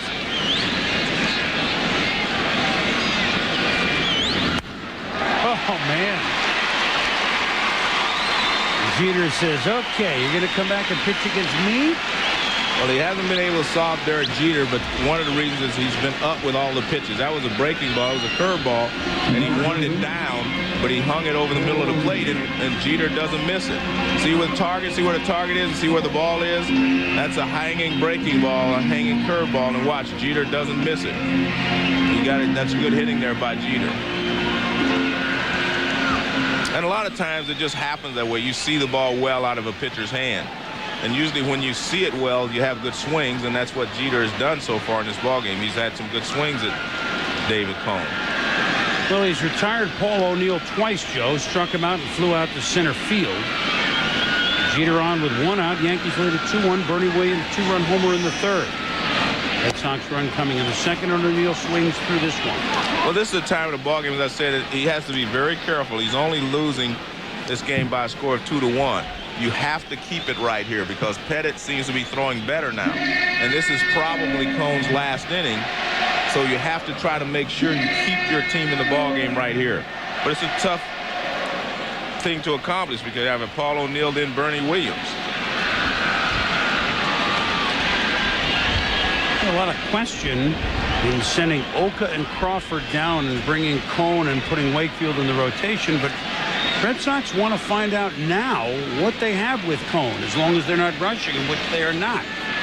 Let's see, aren't you rushing him? Should he wait another few weeks? No, let's start to find out now. And if this doesn't work, in 6, 7, 8 starts, or Cone breaks down, let's hope not, or something like that, then you readjust rather than do this toward the middle of the year, and then it's hard to. Now what do we do? It's late August, so they're finding out a lot of things. And of course, David, the big news is David is finding out that, as he said yesterday to the media, I'm just stubborn enough to think I can still do this. I read an interesting story today in the New York Times.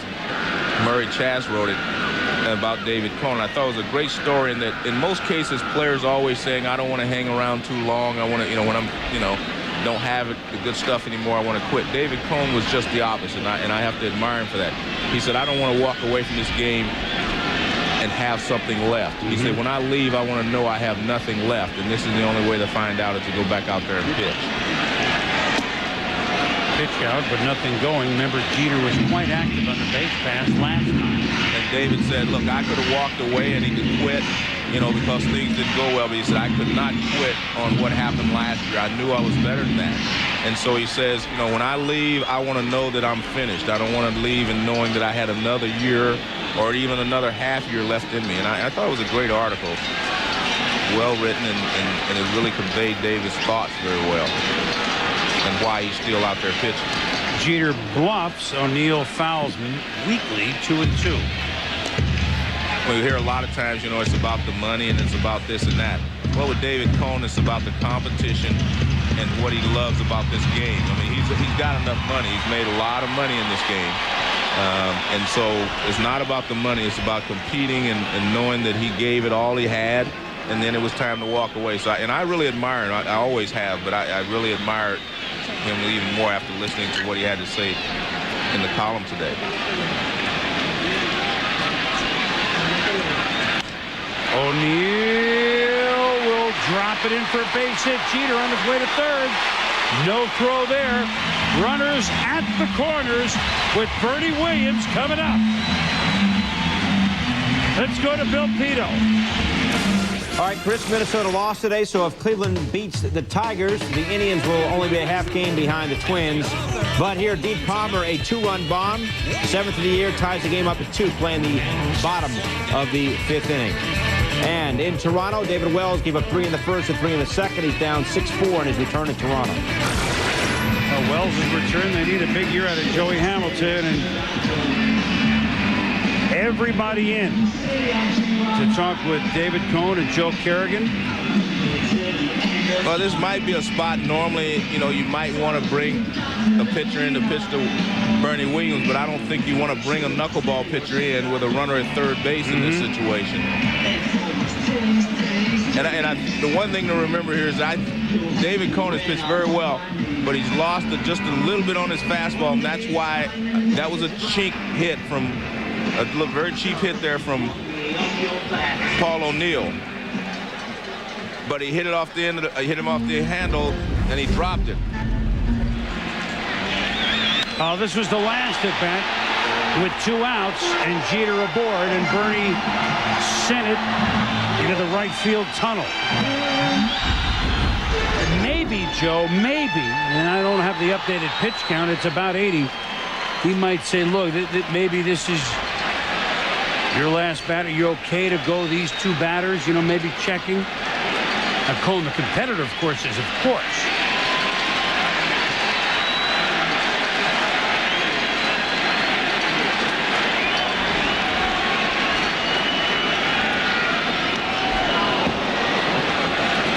Took way off that one, fouled it back. Well, you can see Cone shake his head right there because he hung a breaking ball. The only thing, the reason he got away with it was inside a little bit more than Williams might have liked. So it's a hanging breaking ball again, and Williams just misses it. But that's why you have to give Jeter credit. He got a hanging breaking ball, and he didn't miss it. He hit it back through the middle for a base hit. And a lot of times, hanging breaking balls will be fouled back. Bad pitches will be fouled back, but in most cases, they'll be hit hard. He threw 76 in that first outing against Minnesota. This is his 76th pitch tonight.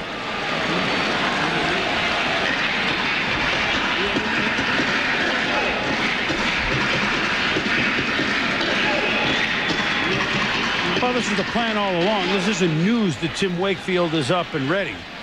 he's still going to make his start Sunday against Toronto on 3 days, Rich. I mean, he's a knuckleballer. He can pitch every day. Just about.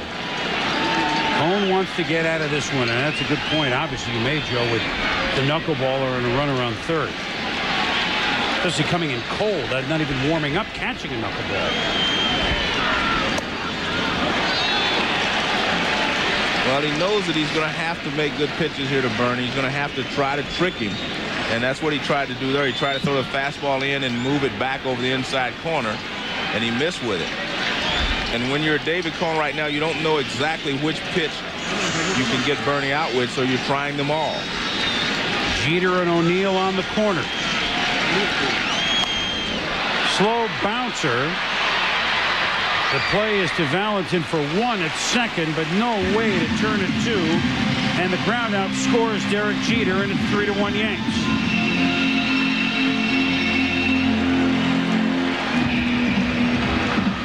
The last two splitters that David Cone has thrown, he did something unusual with his glove. He kind of took his hand out and then put it back in on his way to the plate in his delivery. And a lot of times the hitters can see something like that.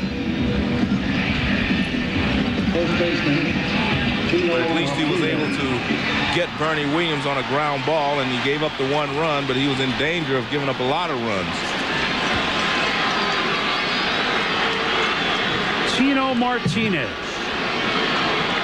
Grounded back to the box as they keep an eye on Bernie. Got a bound to the box and single. So we would expect, Joe, that if Martinez is retired, this would be it for Cone. Yes. Well, he went 3+, meaning no outs in the fourth the first time. And this would be an improvement. I mean, he looked, certainly had good velocity. We saw that right away. And you point out he's lost maybe a little on it. But and that's natural, that he's going to lose a little bit. Commando seems better than in the last outing, wouldn't you say? Yeah, I think he's comfortable. He's pitched well. I mean, you have to remember, this is the Yankee Stadium. There are all these left-handed hitters in the lineup. I mean, this is a good hitting ball club, and that's exactly the point he was trying to make. He said the pitch against this lineup in this stadium is very difficult to do. It's not just for David Cone, but for any right-handed pitcher that comes into Yankee Stadium.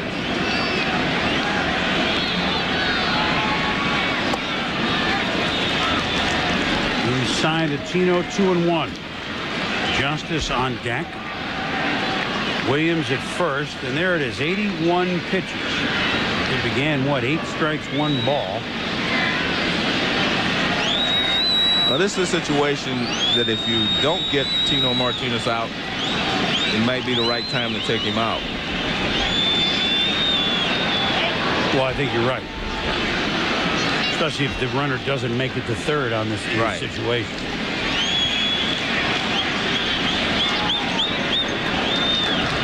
Tim Wakefield ready to roll for Jimmy Williams and the first place Red Sox. A lot of people are wondering how that happened. But there goes Bernie on a 2-1, and there's no way.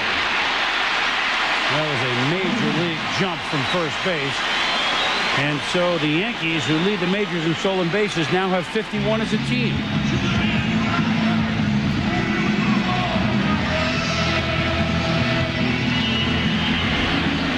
Well, it's a difficult pitch for Varitek to have to throw on. It was a splitter in the dirt. And Bernie Williams had a good jump anyway, so he didn't really have much of a shot to throw him out.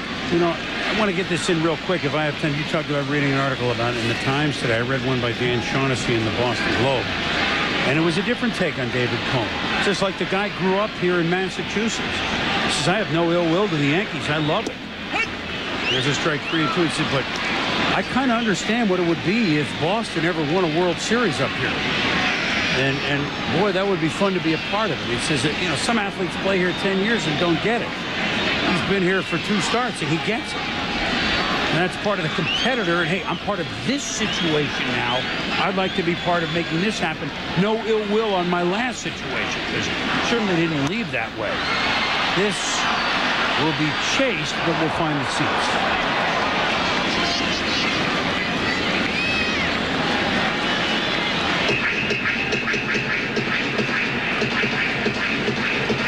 reading the Times, I'm reading the Globe.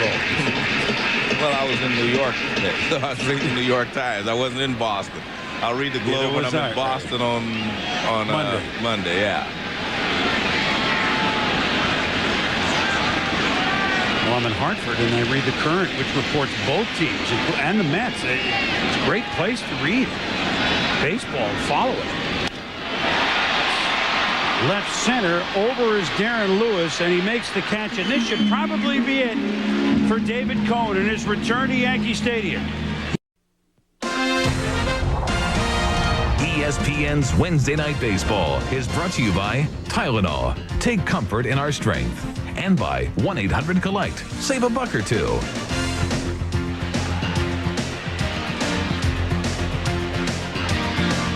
Top of the 6th inning, the Yankees. 2-run homer by Bernie Williams in the 3rd off David Cone, the big blow.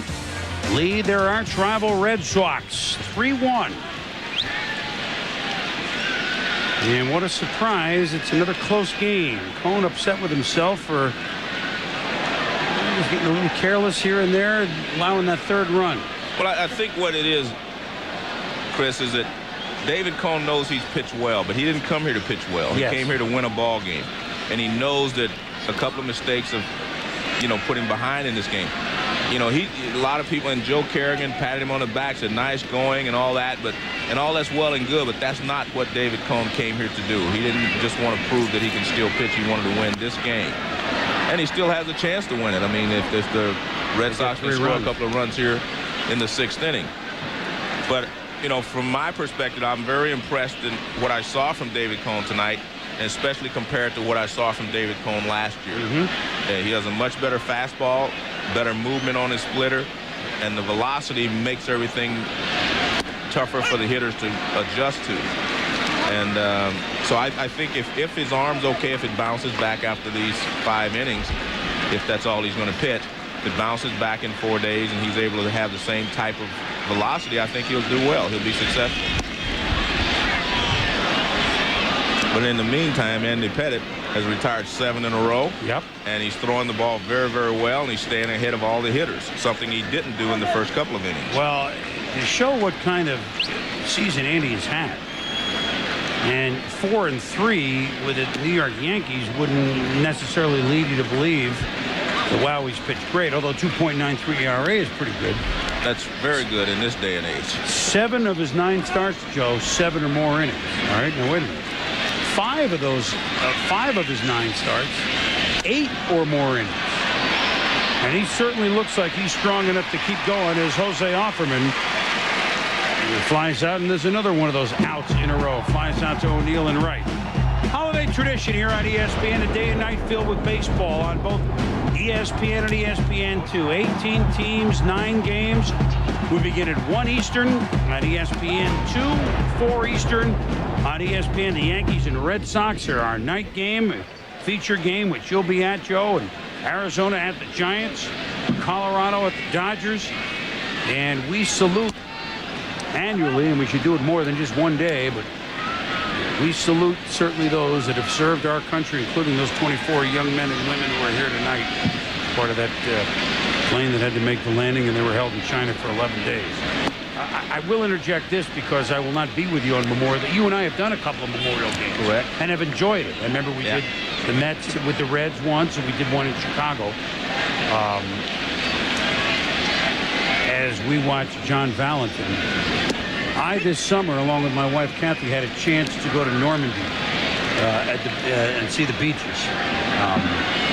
And if anybody out there is thinking that maybe sometime in my life I ought to go do it, because most people that are alive now have really no idea what really happened there, because they're really too young to remember, or weren't around when it did happen, and what, as Valentin hits it deep to center field, but a lot of ground out there, and Bernie Williams grabs it. And of course, we'll finish this in a minute. Let's go quickly to Bill Pito. Chris, thank you. The Mets at Montreal. Shinjo here for New York. Gets a hanging curveball and drills it. It's a 2-run shot. It's his 4th of the year. Doesn't know if it's gone. You know what it is. You can run. Run, go, home run.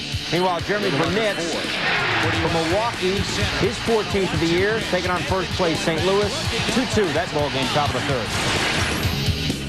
Just in one sentence to finish it up as Carl Everett faces Pettit, Joe, and I know you feel this way. Look, all of us, everybody, living in what we call a free world, owe those who served in World War II and all the wars a big thank you. Yes, we do. I mean, there are a lot of people that have given their lives so that we can all be safe.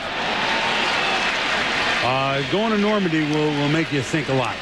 It really will. You'll thank people of that generation, whether they served in the armed forces or not. You'll tell them a thank you. So think of that as Memorial Day rolls around. Andy Pettit looking for his third straight 1-2-3 inning. 0-2 to Everett. And he fouls it off.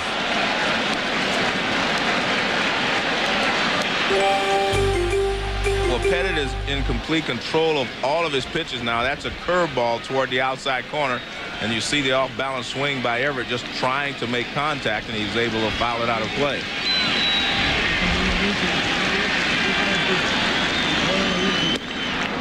Up top with that one was Andy. One thing about Pettit, too, this year, and getting back to how well he's gone so deep, he's gone to the Roger Clemens School of Training. Not that he was never in shape, but, you know, you're 23, 24, 25, it's not a problem. He's in pretty good shape. Everett's gone, Red Sox gone, and gone is any chance of David Cohn with a chance to win a game. 3-1 Yanks. Introducing unlimited anytime minutes from Primeco. Only $49.99 a month. Talk all you want for as long as you want. Just like you. Sunshine. Chevy Malibu. We'll be there. Bottom of the sixth, 3-1 Yankees.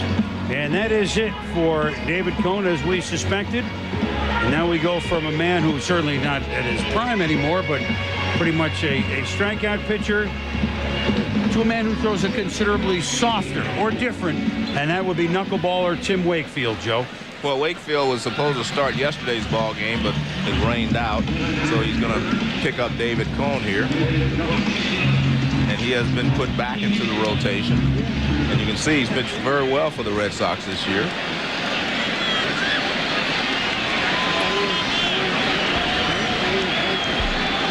Of course, the beauty of Tim Wakefield when he's on is that he can do one of many things. He can start for you.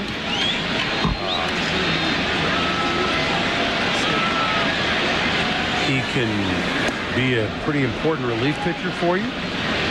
Although they seem to have Derek Lowe back on track as a closer, but there it is, Joe. I mean, well, it's hard to make it do that. The reason the knuckleball is difficult to hit is because it doesn't have any spin on it, any rotation. Like a slider will rotate, it tells you where it's going to end up. A curveball rotates, it tells you where it's going to end up. And that's a curveball, but a knuckleball doesn't tell you where it's going to end up. You can't tell. You start swinging at it, and it just moves because the seams pull it one way or the other because there's not any rotation on it.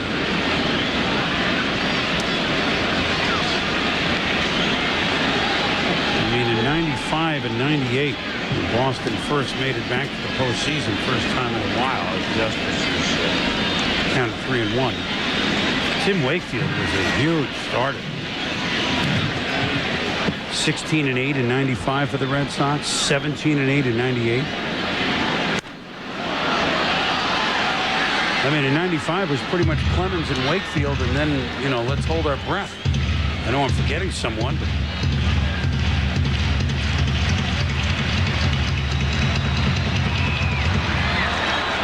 and ask Jimmy Leland sometime what Wakefield meant when he came out of nowhere. 3-2 pitch to Justice. Tim Wakefield in 92 came out of nowhere and joined the Pirates in the middle of that season and went 8-1. And I remember Leland telling me, Joe, this kid came from nowhere, and you talk about a shot in the arm. He was one of the biggest reasons why, and that was the last year of those Pirate teams with Bonds, Bonilla, Van Slyke, you know, very good teams that never could quite get past in 90 the Reds and 91 or 92 the Braves. So you ask Jimmy Leland about what Wakefield did for him that time in 92. But then there's the other side of it. Seasons of 6-11 and 6-10 in Boston. So with a knuckleballer, you don't know what you're going to get, good or bad. Let's close the book on David Cone, Joe, and here's his line. 5 innings pitched, 6 hits to 3 runs. The big blow, the 2-run homer by Bernie Williams. 5 strikeouts. Pretty good. You already talked about it. Pretty good report card, don't you say? Well, it's a good report card in that he didn't walk anyone. He made them earn everything that they received. And I would say that, you know, he has to be pleased with the fact that he threw the ball well, but he's not pleased that he's losing 3-1 when he leaves the ball game. And that's pretty good. I'll cheer for David Cone and not the Red Sox. Yes. That's okay. I think David will accept that. I think, yes, he will. And I think that's the feeling of most of the fans in the park tonight. A hearty group.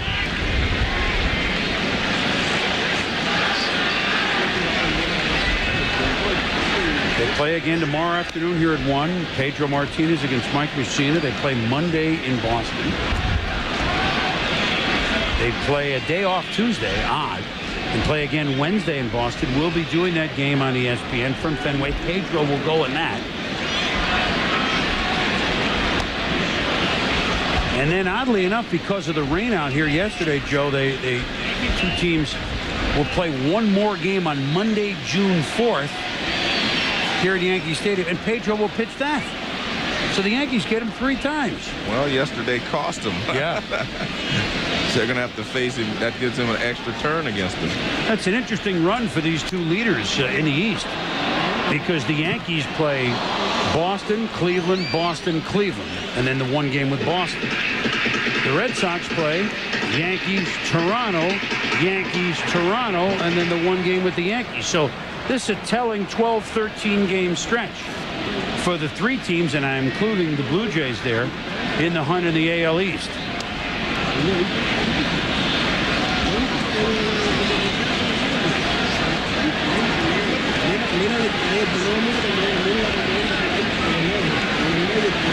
If you're a fielder with a knuckleballer, is it tough to stay on your toes? They do usually work quickly. That's one good thing. Well, if you're playing defense with a knuckleball pitcher up, you should be shading everyone another half a step or a step to their pull side, because they're going to pull the ball more than anything else because of the speed of the ball.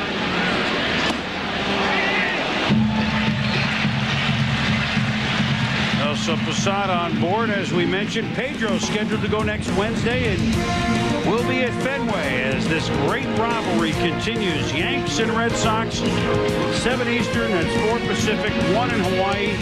Next Wednesday from Fenway Park in Boston. You'll be there Monday night. I'll be there Wednesday. I don't know. Maybe I, keep your room for a couple more days. I don't know. I wouldn't mind. I enjoy Boston. Nice restaurants there. Oh, yeah. Scott Supercalifragilisticexpialidocious will swing and foul the first pitch off.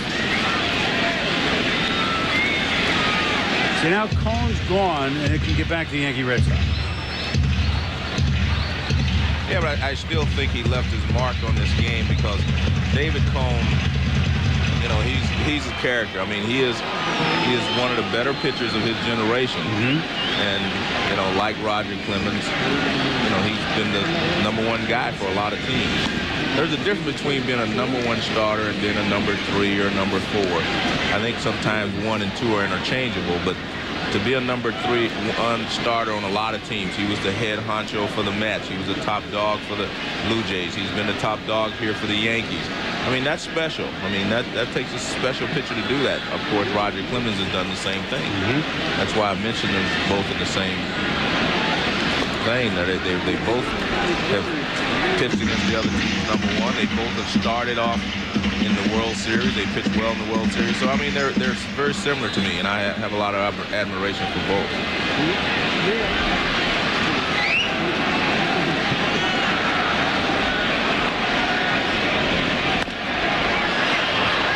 Nice play made. Oh, good play. Bad throw by Hillenbrand. And as a result, Posada to third. Yeah, Hillenbrand, really his first full year as a third baseman, Joe, he came up as a catcher. So he's still learning the position. He fielded it fine, but the throw was nowhere near the mark. Or certainly not the right height. Although it should have been played, huh? I'm glad you said that. Thank you. I mean, now I look at it. Well, I was going to say that in the first place. What happens is, watch, he gets there, and he's deciding which way he's going to go. He's not waiting for the ball. See, he's there in time, but he's already decided that he was going to straddle a bag and go to first base. What you have to do is go there and anticipate a bad throw. You have to go there and play the ball. You can't go there with something in mind of how you're going to make the double play to start with. So, I mean, I have to agree with you, and I'm glad you noticed that. Well, they gave the error to the third baseman, but which really, they have to do. They have to, but you're right. Lansing really olayed that. Yeah, well, he was there in time. Normally, the reason you don't make a play like that is because you're late getting to the bag and the ball's off target, so you have to reach for it. But he got there and he made up his mind how he was going to make the double play before he saw where the throw was. And you have to adjust to where the throw is. That dictates how you make the double play. Now is Alfonso Soriano, whose wheels. And one last point there. You have to make sure you get one out. That's the key as a second baseman on the pivot on the double play. The middleman, you make sure you get one out. If you don't get the double play, that's fine, but you make sure you get one out at second base. Why, do you know something about playing second base? I've listened to a lot of guys. I love this. Now David Cohn's out. We can, the knuckleball that happened to sail, and I use that word lightly, at Soriano's head. So now the crowd's, they're throwing at the Yankees. You know what? This is a story for another time, because I would like to get into this one of these days, because I think it's part of the problem. Whoa! Soriano to left. I thought he had more juice on it, Joe, but the play is made by Darren Lewis, and the out that they did not record has now cost them a run. Exactly. So an out that Hillenbrand was involved in going to second maybe cost them a run that they could have scored in the second inning, and a play not made by third and second has cost the Red Sox a run here in the sixth inning. Well, this is a hanging knuckleball. You see, it doesn't do very much. It stays right up there, and you're right. Soriano thought he hit it better than he did. And watch, see, this one doesn't move much. See that? It doesn't tumble. You do not see the seams tumble one way or the other. And that knuckleball that goes up there and stops is really duck soup for a good hitter, and he hit it hard.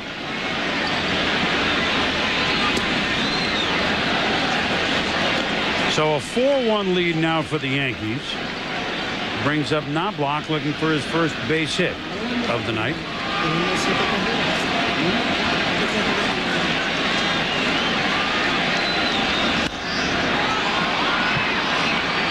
Twisting in the mist. Oh boy, Dante Bichette played that like it was a knuckleball in the air. But he made the catch. One run home. Yankees lead it 4-1.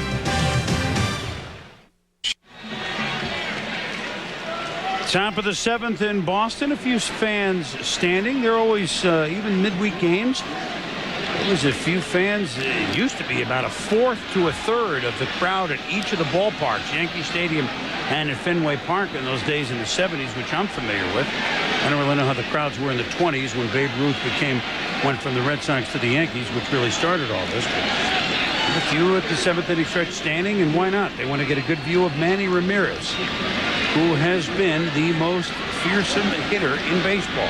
And there have been many, obviously, the first 6-7 weeks. You know, I saw an interesting stat. It said that the Red Sox have scored 223 runs this year. Manny Ramirez has 54 ribbies. That means that he has driven in 24.2% of Boston's runs. That is the highest percentage ever in the history of the game. And if he sustains that, he would set a record for that. The record now is held by a good friend of mine, Nate Colbert. He drove in 22.7% of the San Diego Padres runs in 1972. I mean, that's an astronomical number when you think about it, 22%. And right now, Manny's at 24%. Right, but this is a team that if it's going to be first place or a contender, better not have a guy driving 20. I mean, that Padre team was terrible. Right. There are about 3 players on the whole team, right?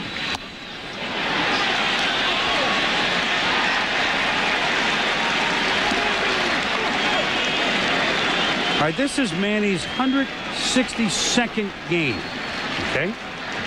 Since the start of last year. We're just adding it up. They did these sort of numbers with McGuire, Joe. This is 162nd game since the start of last season when he was in India. 176 RBIs. This one is going to be trouble for O'Neill, and it's going to bounce in. So Manny with the second single of the night. I mean, you don't even need a number like that. 2 years ago with 165 ribbies, that was the most since Jimmy Fox in 1938. And by the way, with everything with Cone tonight, and here's the swing of Manny, who's, I mean, we shouldn't forget, he's hitting over 400. I mean, he knows how to hit. You know, he went to high school here in the Bronx, came up with the Indians, and had 1 cup of coffee, 1 game, and his second major league game ever was here in Yankee Stadium. Back on September 3rd, 1993, a September call-up. Second game in the bigs. Here's 2. Soriano, Jeter, Martinez. Nicely turned by the Yankees. Bichette, 1 swing, has undone the base runner. Well, Andy Pettit is in complete control. Manny Ramirez got a base hit on a tough pitch. He keeps this ball down. You see it's a low, look like a cut fastball down, and keeps it down, and he gets the ground ball, and the infield does the rest. It's interesting to see Jeter really be a coach and a friend and a mentor to Soriano. The 3 times turned back and smiled. That way to go. You know, that the communication, such a big part of double plays, as you know better than I do. Definitely a big part. You have to communicate. You have to understand and have confidence in your partner. At any rate, Manny's second game ever in the majors, a September call-up in 1993, and for the Indians, hit 2 home runs here about a mile from where he went to high school. Hello. Hits over 400 against the Yankees, period. Well, I don't know over 400, but his mark is unreal. 2 for 3 tonight, but he's erased on the double play. The chopper by Hillenbrand, Brocious across to Martinez, and Andy Pettit, as you mentioned, Joe, sailing along. 7-pitch inning for Pettit. 7th inning stretch for Yankee fans. I love that. 4-1 Yankees, bottom of the 7th. And Joe, this Yankee fan, the Yankee fans like to dig it in. Those are Red Sox, even twisted in the shape of an 8. Just say, oh, by the way, you haven't won a World Series since 1918. I mean, you come to the park all day, all night long just to show 1918 to any Red Sox fans. And the curse, of course, began when the trade of the Bay, a member of that 1918 Red Sox championship team. And they have not won since. Meanwhile, the Yankees have won a total of 26 World Series. Derek Jeter, who's gone 3 for 3 into the mist, sends it back. Good!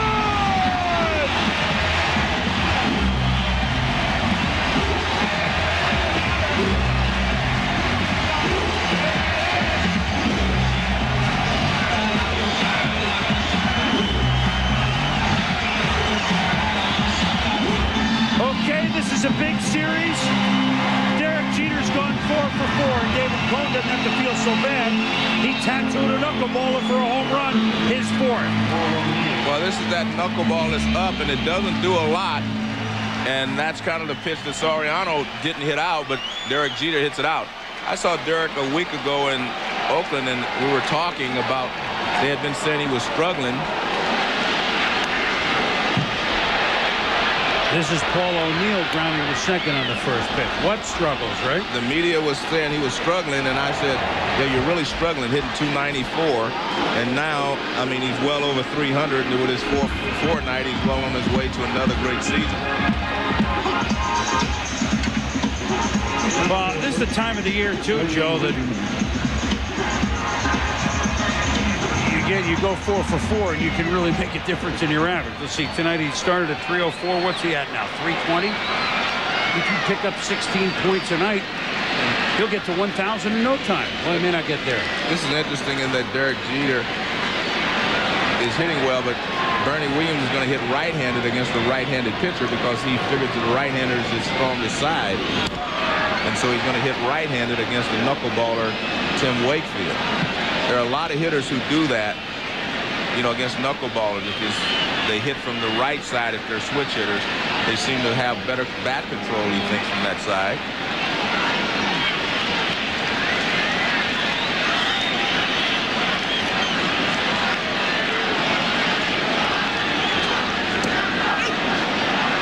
For strikes is Jerry Lane with us here going into tonight. Bernie really not much. It's not like he got off to a better start rate. As a matter of fact, his righty numbers are 191. His 47 at-bats. We've seen him in particular do this before, and he pulls this down the left field line. Foul.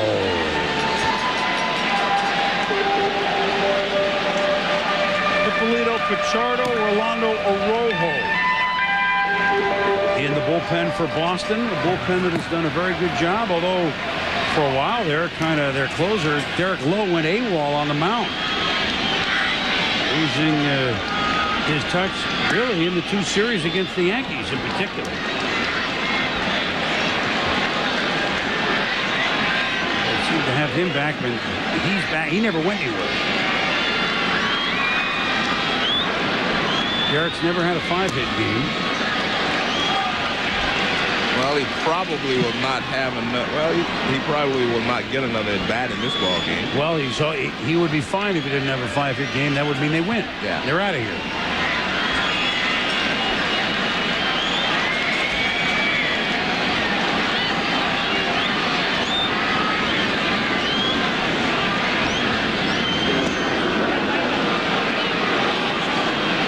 Against and wait a minute, Bernie. He's out. I know he's out, but there was a lot of discussion about it. Bill Pito could probably figure it out, right, Billy? I don't know about that, but I can tell you that the White Sox and the Blue Jays. It's been a rough return for David Wells. Hits Brad Fulmer. 5 1/3 for Wells. Gave up 7 runs. He's come out of the game. It is now 8-4 Jays playing the top of the 7. 5 innings. Slow chopper to Wakefield, and he'll throw it over to Offerman. Tino Martinez is gone, but not until Derek Jeter's Napoleon solo has made it a 5-1 game. ESPN's Wednesday Night Baseball is brought to you by Heineken. It's all about the beer. Heineken. And by Denny's. Can't find time to meet around your kitchen table? Meet around ours. Denny's, America's kitchen table. Welcome back to Yankee Stadium. Great rivalry between the Yankees and Red Sox, and the Yankees lead this one 5-1 here in the top of the 8th. Chris Berman, Joe Morgan, so glad you could be with us on a misty, slight drizzly evening in the Big Apple. Jason Varitek, Mike Lansing, Darren Lewis, 7-8-9 will try their luck against Andy Pettit, who threw 7. Has given up 1 run on just 3 hits. Andy's low hit game this year is 3. Oddly enough, a game he lost to the Twins, 2-1. Pettit began, as we mentioned earlier in the broadcast, the Red Sox could have had him a little bit. He began a 3-game series here in New York in late April with a complete game 6-hit 1-run performance that got the Yankees going in that series, winning 2 out of 3. This, because of the rainout, has become an abbreviated series, 2 games. And Pettit is hoping to start the Yankees out as well.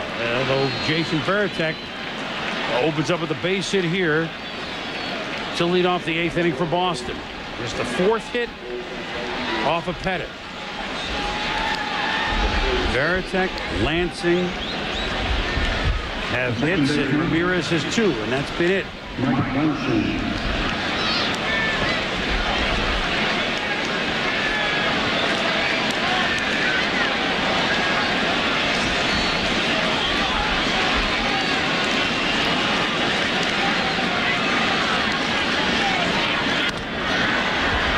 be in the seats. It's hard to deny because Pettit's had such a good stuff. The Red Sox have been in first place. Yet, you know, it's interesting, Joe, neither the Red Sox nor the Yankees have really impressive records against the heavy metal teams. Right. I mean, Boston is 4-3 against New York head-to-head. Is this a team that with these parts, admittedly with Pedro, who's as good as there is, could they win this division? If they could, or do certain things have to happen, Joe, to make them more of a 6-month first-place team? Well, I think anyone who is in first place or, you know, close to the lead right now has a chance of winning. I mean, we've played quite a few number of games, and your confidence level is high, thinking that if I'm in first place now, I can be in first place 3 months from now. So I really think they have an opportunity, and I mean, if they can get Garcia Parra back. Double play turned again, started by Soriano to Jeter to Martinez. So Pettit doing the job, the infield doing the job, and Bill Pito doing the job. All right, Chris, we showed you David Wells hitting Brad Fulmer. Gave up 7 runs in 5 1/3. With Ray Durham here, a swing and a drive 2-run shot. Just like that, White Sox within 2 at 8-6. Playing the top of the 7th. Meantime, the Tigers and the Indians. Roger Cedeno here for Detroit goes the other way. Juan Encarnacion coming in. And the Tigers on that base hit take the lead over Cleveland 3-2. Billy, thank you. Now 2 outs for Pettit against Darren Lewis here in the top of the 8th. To center, coming is Bernie. He'll make the play. Williams squeezes it. 15 batters, the minimum faced over the last 5 innings by Andy Pettit. He's got the number, 5-1. 5-1 Yankees, bottom of the 8th inning. And a reminder that this copyrighted telecast is presented by authority of the Office of the Commissioner of Baseball. May not be reproduced or retransmitted in any form. The accounts and descriptions of this game may not be disseminated without express written consent.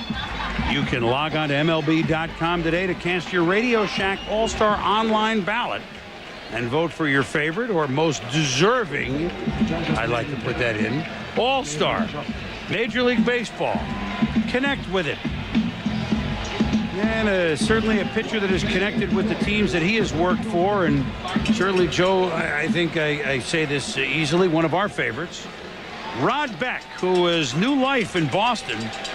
He's pitched well. He closed out one of the wins at Fenway against the Yankees back in April.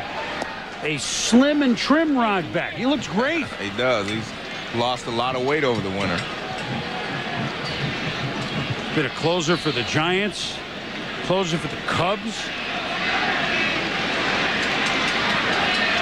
And he faces David Justice, who rips a base hit. Justice, one of those Yankees who are looking to get off the schneid. Maybe that will get him going. Our Locherman key plays of the game on the night that David Cohn returned to Yankee Stadium as a Red Sox and got a warm welcome on a chilly night. Pitched well, except the big blow, a 2-run shot in the 3rd by Bernie Williams. Meanwhile, after starting okay, Andy Pettit revved up the engines. Derek Jeter, 4 for 4, including a solo home run. And that's the big reason why the Yankees lead the Red Sox 5-1. Pettit has allowed just 1 run on 4 hits. And the arm always swing pendulum style for Rod Beck as he faces Posada. You know, I had an interesting talk with him before the game, as you might figure. I sought him out. I said, now you've been in Boston a little, and I forgot about the Cubs for a minute. I said, what do you think? Giants, Dodgers, Yankees, Red Sox. He goes, well, I don't know how it's been in other eras, but because I think this is different. This New York, Boston is a little more juiced than either L.A., San Francisco. He goes, and Cubs, Cards, which is another great rivalry, Joe, says that's more of a nice Midwest. We'd like to beat you, but we don't mean any harm to you with the fans. He goes, so I would put that one 3rd. Do you agree? In this day and age, do you agree? I'm not talking about history of Dodgers, Giants, certainly in New York.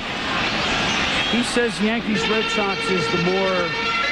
Well, he would probably have a better feeling for it. I've never played for the Red Sox, but I was part of the Giants-Dodger rivalry, and that's a pretty big rivalry. I mean, everyone there wants to beat the other one and knock the other one out of a chance to win something. And so I know that's a very big rivalry.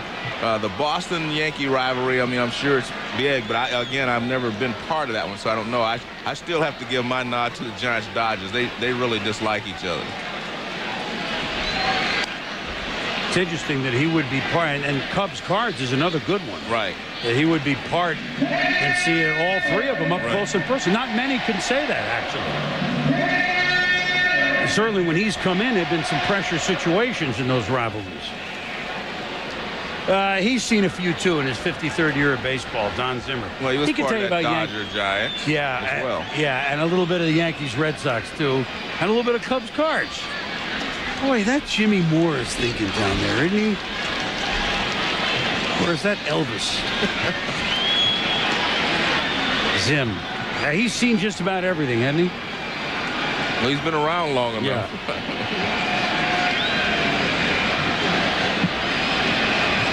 He's been a big part of this rivalry, the Rocket Man. That's for sure. Posada well to right. Bichette. Gone! I thought he was going to play it off the wall. It just kept it eased over there.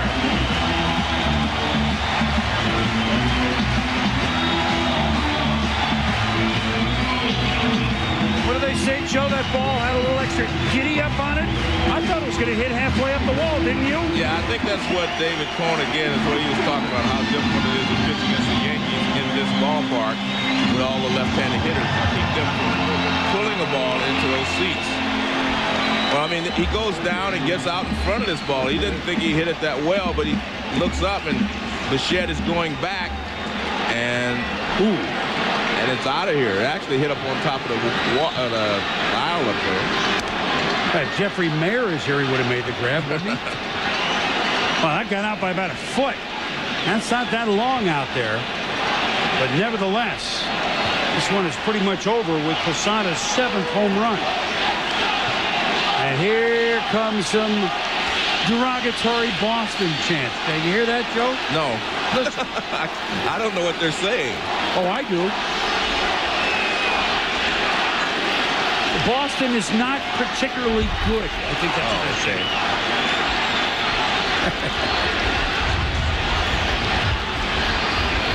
Scott Brocious up now in a game that's, whoa, there goes the bat. And the slipper. I'm surprised we haven't seen that more tonight, to be honest with you.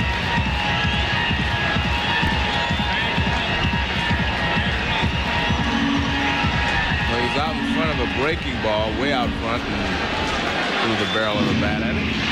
I'm sitting here watching the Yankees and Red Sox, and I must tell you this, that one of my fondest memories as a high school at the time, going to these games, it was a Yankee-Red Sox game, and I caught my only ball as a fan. I remember who pitched it, who hit it, and I still have it. It's at my parents' house in Greenwich, Connecticut. It was at the last year of the old stadium, so it was a real Yankee Stadium ball. It was 73 when it came out of it. Fritz Peterson was pitching for the Yankees. Louis Aparicio was playing for the Red Sox then. Little twister past first base. And it didn't hit right. It hit about a box away, and it bounded up, and I made a one-handed snag with it. And I grabbed it off the short hop, as a true first baseman should. Well, I was behind first base, wasn't I? And I caught a ball at a Yankee-Red Sox game at the old stadium off the bat of Louis Aparicio. So there you go. I mean, did you catch a ball going to games? No. I actually got bad hand. Well, no, I was out in the bleachers. I got some batting practice balls. We get there in batting practice, and they'd hit them into the seats, and then we'd chase them down on Candlestick, old Candlestick Park. So yes, I did get one, but I never got a home run ball or a ball that was in play. Of course, then there was the batting practice ball hit at Shea Stadium last year as our set was ingeniously for the World Series right over right center field. And the Mets purposely were peppering us during the pregame show. And I think Todd Pratt bounced one hopper off our back. But you know what, Joe? 25 years ago this week, May 20th, 1976, this rivalry was taken to a new level when Lou Piniella bowled over Carlton Fisk at the plate. Fisk held onto it, and these are two guys who were pretty good competitors, as you know. And then it got nasty. There's Mickey Rivers naturally in the middle, and Greg Nettles just nailed Bill Lee. Bill Lee was never the same. That was Lee going off after injuring his shoulder. Some pretty big names involved in that. It was nasty. That was 25 years ago this week at Yankee Stadium. And we show that because you, as a member of the Reds, Soriano just nails it down the line, and Rod Beck has come in and gotten tattooed. You, as a member of the Reds, beat the Red Sox in 75 and beat the Yankees in 76. And you know about the competitive nature of those two teams, although they were different type teams, weren't they? Well, I think they were different type teams in that the Red Sox, were kind of it was Carl Yastrzemski's team when we played them. I mean, and Carl was a little more quiet. Right. He had that inner fire. He wasn't, real boisterous and whatever. And I think the team took on that kind of a personality. The Yankees were a little more Bronx. I mean, things going on. Billy Martin, New York. Yeah, it was more New York type. So there were two different types of teams. Although as far as competitors. Oh, they both were very competitive. I mean, of course, a lot of the Red Sox competitors were just starting their career.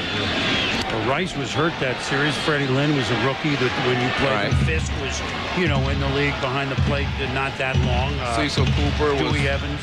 New, and I mean, they had a lot of guys that were Rico Petrocelli was still there. Rooster, Rick Burleson, competitor, no problem there. Yeah. He was one of my faves. And then the Yankee team overtook the Red Sox in 76 with Martin's first year as managing. Piniella and I think Willie this fellow might remember. Willie Randolph might remember those rivalry days, don't you think? Well, Willie was definitely part of it.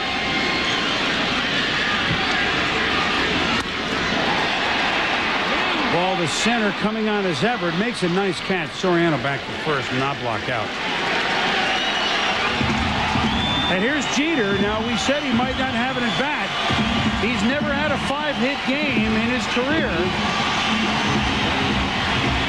And the fans give him a standing O as well. They should. You might see a little Derek Jeter history tonight.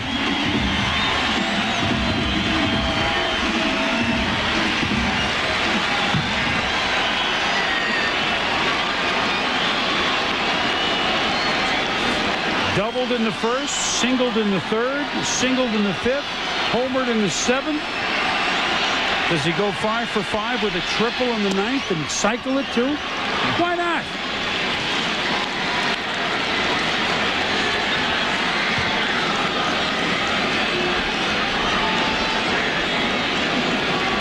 As usual, the triple is the most difficult to get when you hit the cycle. He can do it.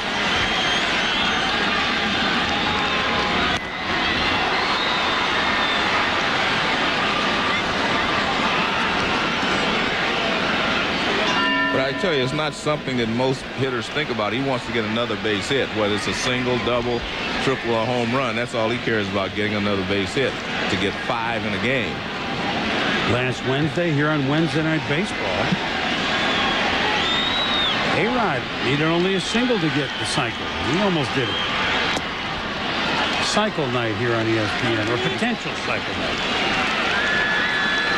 I'm trying to think. I don't even know if I've ever had a teammate hit for the cycle. You don't think that Tony Fernandez is a long-time Yank, huh? That's the last cycle, though. You're going to have a variety of skills. Excuse me, that little bleeder down the right field, that probably wouldn't be No, that wouldn't be a triple. He's going to have to hit it in the gap, right center or left center, to get a triple. He's going to do it with... well, he wore that out, huh? A little slippery night. Well, if the Yankees hold on, and it's 7-1, I would say there's a good chance. They'd be a half a game behind Boston. Toronto, who's leading, although we don't know at last report, would be a game and a half behind. They play again tomorrow. Mike Mussina pitches for the Yankees against Pedro Martinez. They play 2 in Boston next week, and then a week from Monday, they'll make up last night's rainout here in New York. So are 5 games between the two here in the next fortnight. Could be a triple, Joe. But it's a hit. There it is. 5 hits for Derek Jeter. And that's amazing. I mean, you get 5 base hits in a game, and it's funny. We had a graphic there showing that the last Yankee to get 5 hits was Chuck Knobloch against the Red Sox, 99. And tonight he's 0 for 5, and Derek Jeter is 5 for 5.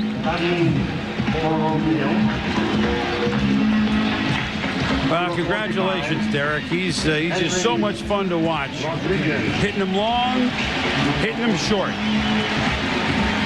None of his other 4s were little dribblers, I can tell you that, no. Right?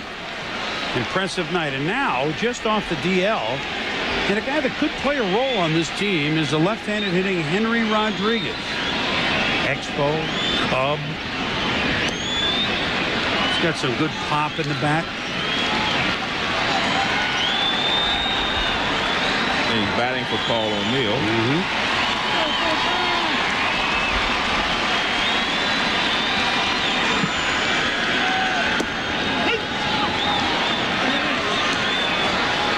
It's one of those quiet off-season moves by the Yankees. Well, they needed some more pop, off the bench. And even, I think he's going to get a chance to play some left field for a while. Well, there's some pop, a screamer that's foul down the right field line. Yeah, traded Shane Spencer. Remember that Glenn Allen Hill. Of course, Canseco wasn't going to be back. But those were some of the characters we saw last year. A reminder, Brian Kenny has the duty tonight with Soup. Soup's on following us. Baseball tonight at 10 Eastern or whenever we're done, and we're right about schedule for that. Rich Eisen, Stu Scott, Sports Center following that at 11 Eastern. Then you double dip the Ernie Banks version of baseball tonight. That's ripped well, too. Lansing is there. Rodriguez gone. Derek Jeter, 5 for 5. Congrats. Every Monday, it's Monday.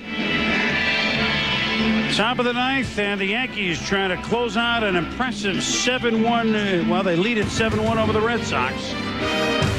And the Stanley Cup Finals begin here on ESPN Saturday night, full national at 8 Eastern. The 2 teams that were the best in the regular season in their respective conferences. The Colorado Avalanche at home with the incomparable Patrick Roy against Martin Brodeur in the pipes for the New Jersey Devils. The Devils just got rid of the Pittsburgh Penguins, and the Avalanche did the same with the St. Louis Blues. And no matter how this comes out, the Devils trying to defend their Stanley Cup championship.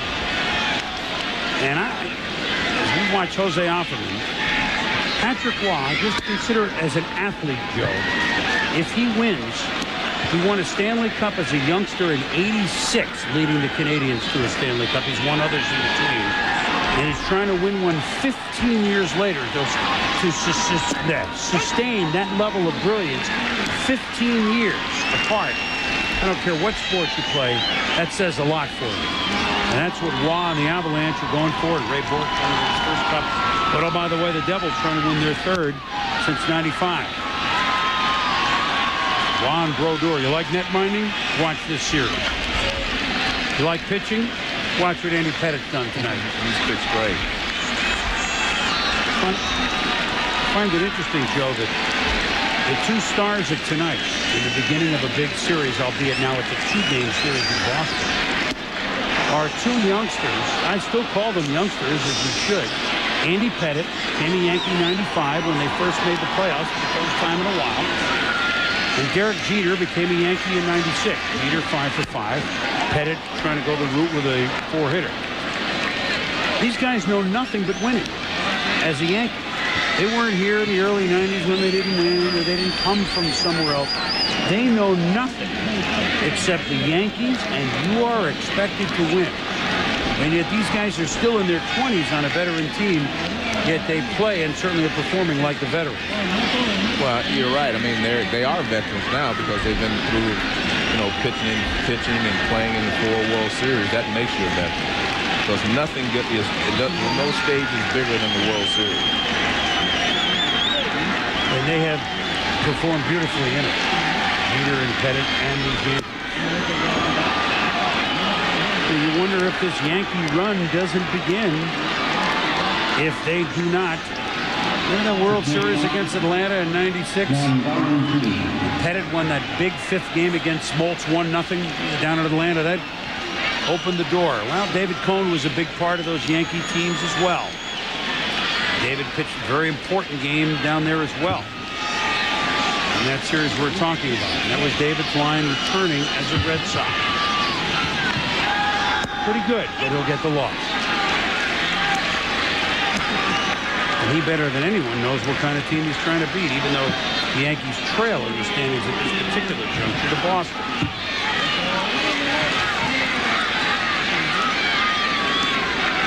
Here's the good news if you're a Red Sox fan or a Red Sox player. We get at him tomorrow at 1 o'clock, and we got Pedro. Well, when you have Pedro, I mean, that always makes you look forward to tomorrow. And you also have Manny Ramirez to help Pedro with some run production. Fly ball to center by Valentin. 1 down. What Valentin is trying to do is very difficult, Chris, because not only is he trying to come back and hit, but he's also coming back at playing shortstop. And you have to give all your concentration to shortstop when you're in the field defensively. And it really, I mean, it's a very difficult job to do. I mean, if he was coming back as a third baseman where he's been the last few years, it would be easier. But the fact that he has to play shortstop and come in and try to hit, it's very tough to do, especially since he missed all the spring training.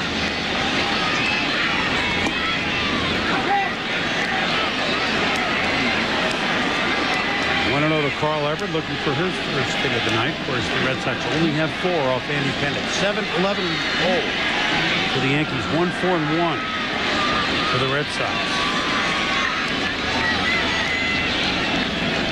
Pettit continues and completes this. It'll be his 3rd complete game, tying Brad Radke of those amazing Minnesota Twins. Who I see lost again today, who lost to Seattle, yes? Williams and Stanton up throwing in the pen, just in case. Boy, Pettit looks strong, Joe. Well, he's the middle of this ball game when the game was still in doubt. I mean, he just dominated the Boston lineup, except for Manny Ramirez. He hasn't been able to retire him consistently, but he has pitched great, and especially when the game was in doubt.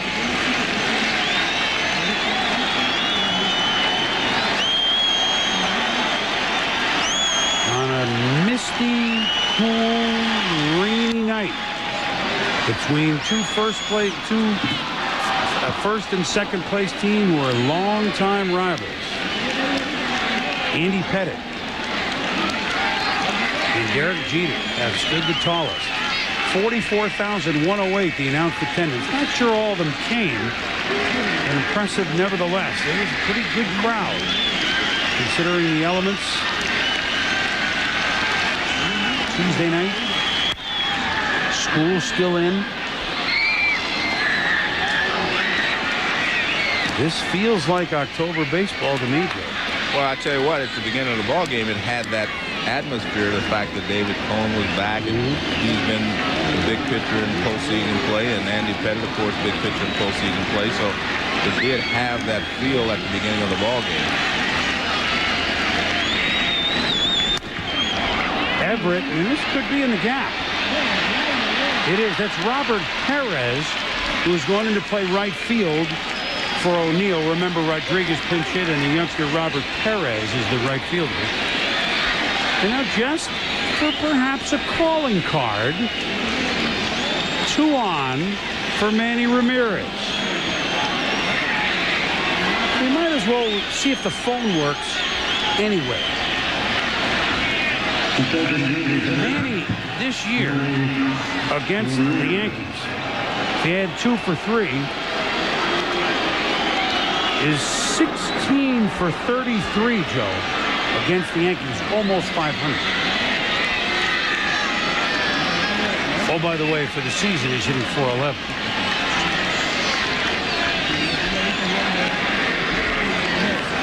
Well, so far, Pettit has pitched him inside and he jammed him, but Manny was able to get a base hit, and then he went away and he hit one down the right field line.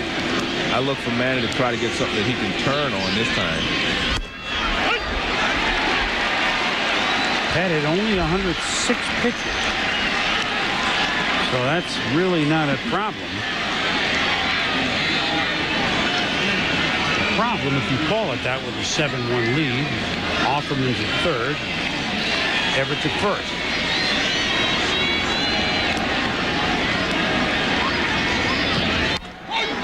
Good pitch there by Pettit. Ball away. Went inside with the first pitch, and this is toward the outside corner. Now he kind of has Ramirez in the hole feeling for it. See, that one's over the outside part of the plate after the cut fastball was on the inside part of the plate.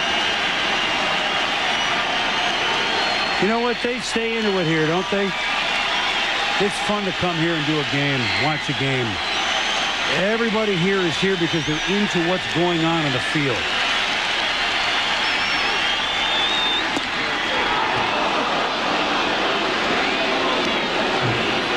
They know it'll be a nice finishing or almost finishing touch to retire Ramirez with 2 on. Our man Soup, Dave Campbell, and Brian Kenny. Baseball tonight next, following this game. Red Sox trying to leave a little message perhaps for tomorrow afternoon. And this too is going to find the gap. Man, oh man, Ramirez. Offerman scores. Everett scores. Ramirez with a double. 3 for 4. Hello, you're going to have to deal with me again tomorrow. It's 7-3.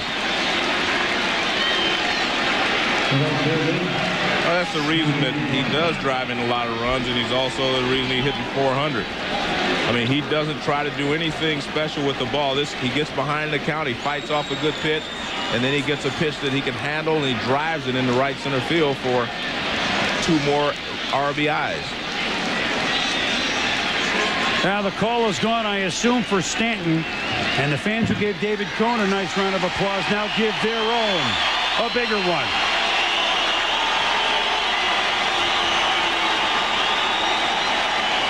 We'll be back. Best crackers in the world can do this in 60 minutes. I need someone who can do it in 60 seconds. You're kidding. Go. 45 seconds. Andy Pettit couldn't quite close the deal, though he leaves in good command of a 7-3 lead. And in will be a guy that has never lost his touch. And that's the left-hander Mike Stanton. And you see the numbers, Joe, 1.75 ERA, and he has just continued to roll.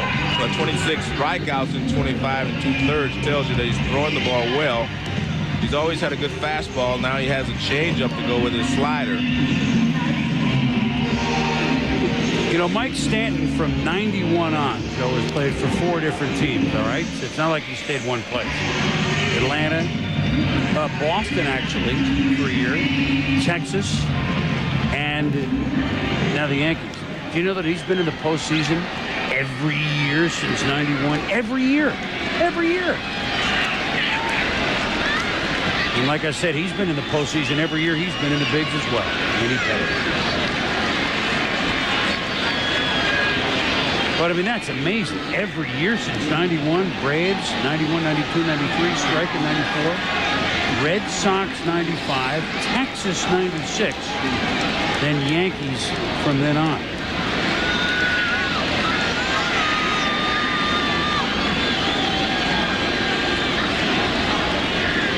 He's the latter-day Lonnie Smith. Right? Lonnie was in there almost every year. Yeah, Lonnie just kept changing teams and kept getting different looks. Yep. Dante Bichette fouls the first pitch off from the lefty Stanton. Not a save situation, if you're wondering. Baseball tonight after us. Soup and Brian. They might talk a little bit about, these two fellas. Derek Jeter, 5 for 5. Andy Pettit, 8 1/3. Manny, 3 for 4. On second base. 2 more ribbies to him.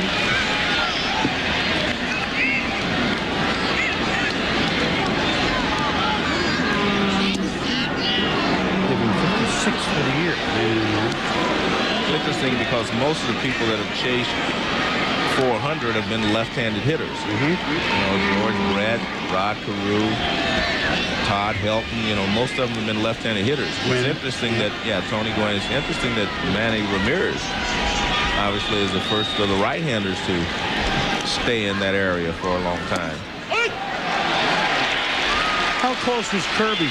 Probably not to 400. No. Won batting titles. Yeah, but 400. Edgar wasn't at 400. Edgar Martinez at 370, but never won batting titles as well. But I mean, 400 is that's a big number. Yeah. I love that he came in hitting 406. I thought that was just very fitting. He's had some good numbers in his department too, hasn't he? Mariano Rivera. 1-2 pitch to Bichette. Soriano will play the out. He alley-ooped one there over the weekend. But he doesn't do it here, and there's 2 outs, and the Red Sox are down to their last out. Ramirez at third, 2 down, and Shea Hillenbrand.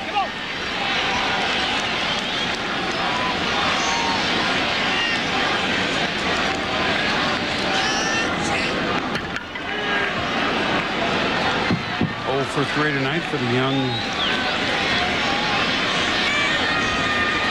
third baseman from Arizona.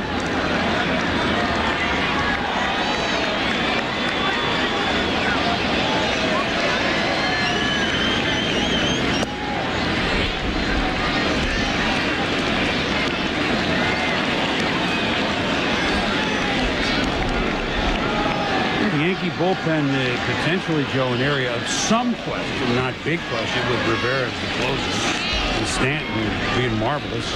Well, they lost Jeff Nelson, of course, went to Seattle. And the health question of Mendoza, although he's back. So there's a piece or two that's not in the same line as other years. If you're looking for real faults in what's a pretty solid ball club. I love when the Yankees worry about their 5th starter. Yeah, a lot of teams worry about their 2nd starter. Well, I think with the Yankees, you know, you're in a situation, if you're the Red Sox and Toronto and these teams in the American League, you're trying to figure a way to keep them out of the playoffs. Because if they get in the playoffs, they have to be favored because they've been there before. They know how to win, and they know how to play in the postseason. So your real hope is to try to keep them from getting into the postseason. 8th time they have met this season. If the Yankees finish it off, the Yankees and Red Sox would be 4-4. Oh, what a play by Brocious. What a way to end it. A fielding gem on top of a pitching gem by Andy Pettitte, on top of a hitting gem by Derek Jeter on a night when one of the old favorites, David Cohn, came back but took the loss. The Yankees draw first blood in this 2-game set, beating the Red Sox 7-3. Joe Morgan enjoyed it immensely. That's it from New York. Start spreading the news. The Yankees beat the Red Sox 7-3. For Joe Morgan and all of us here, I'm Chris Berman. Stay tuned for Baseball Tonight. This has been a presentation of ESPN, the worldwide leader in sports. For more, log on to ESPN.com.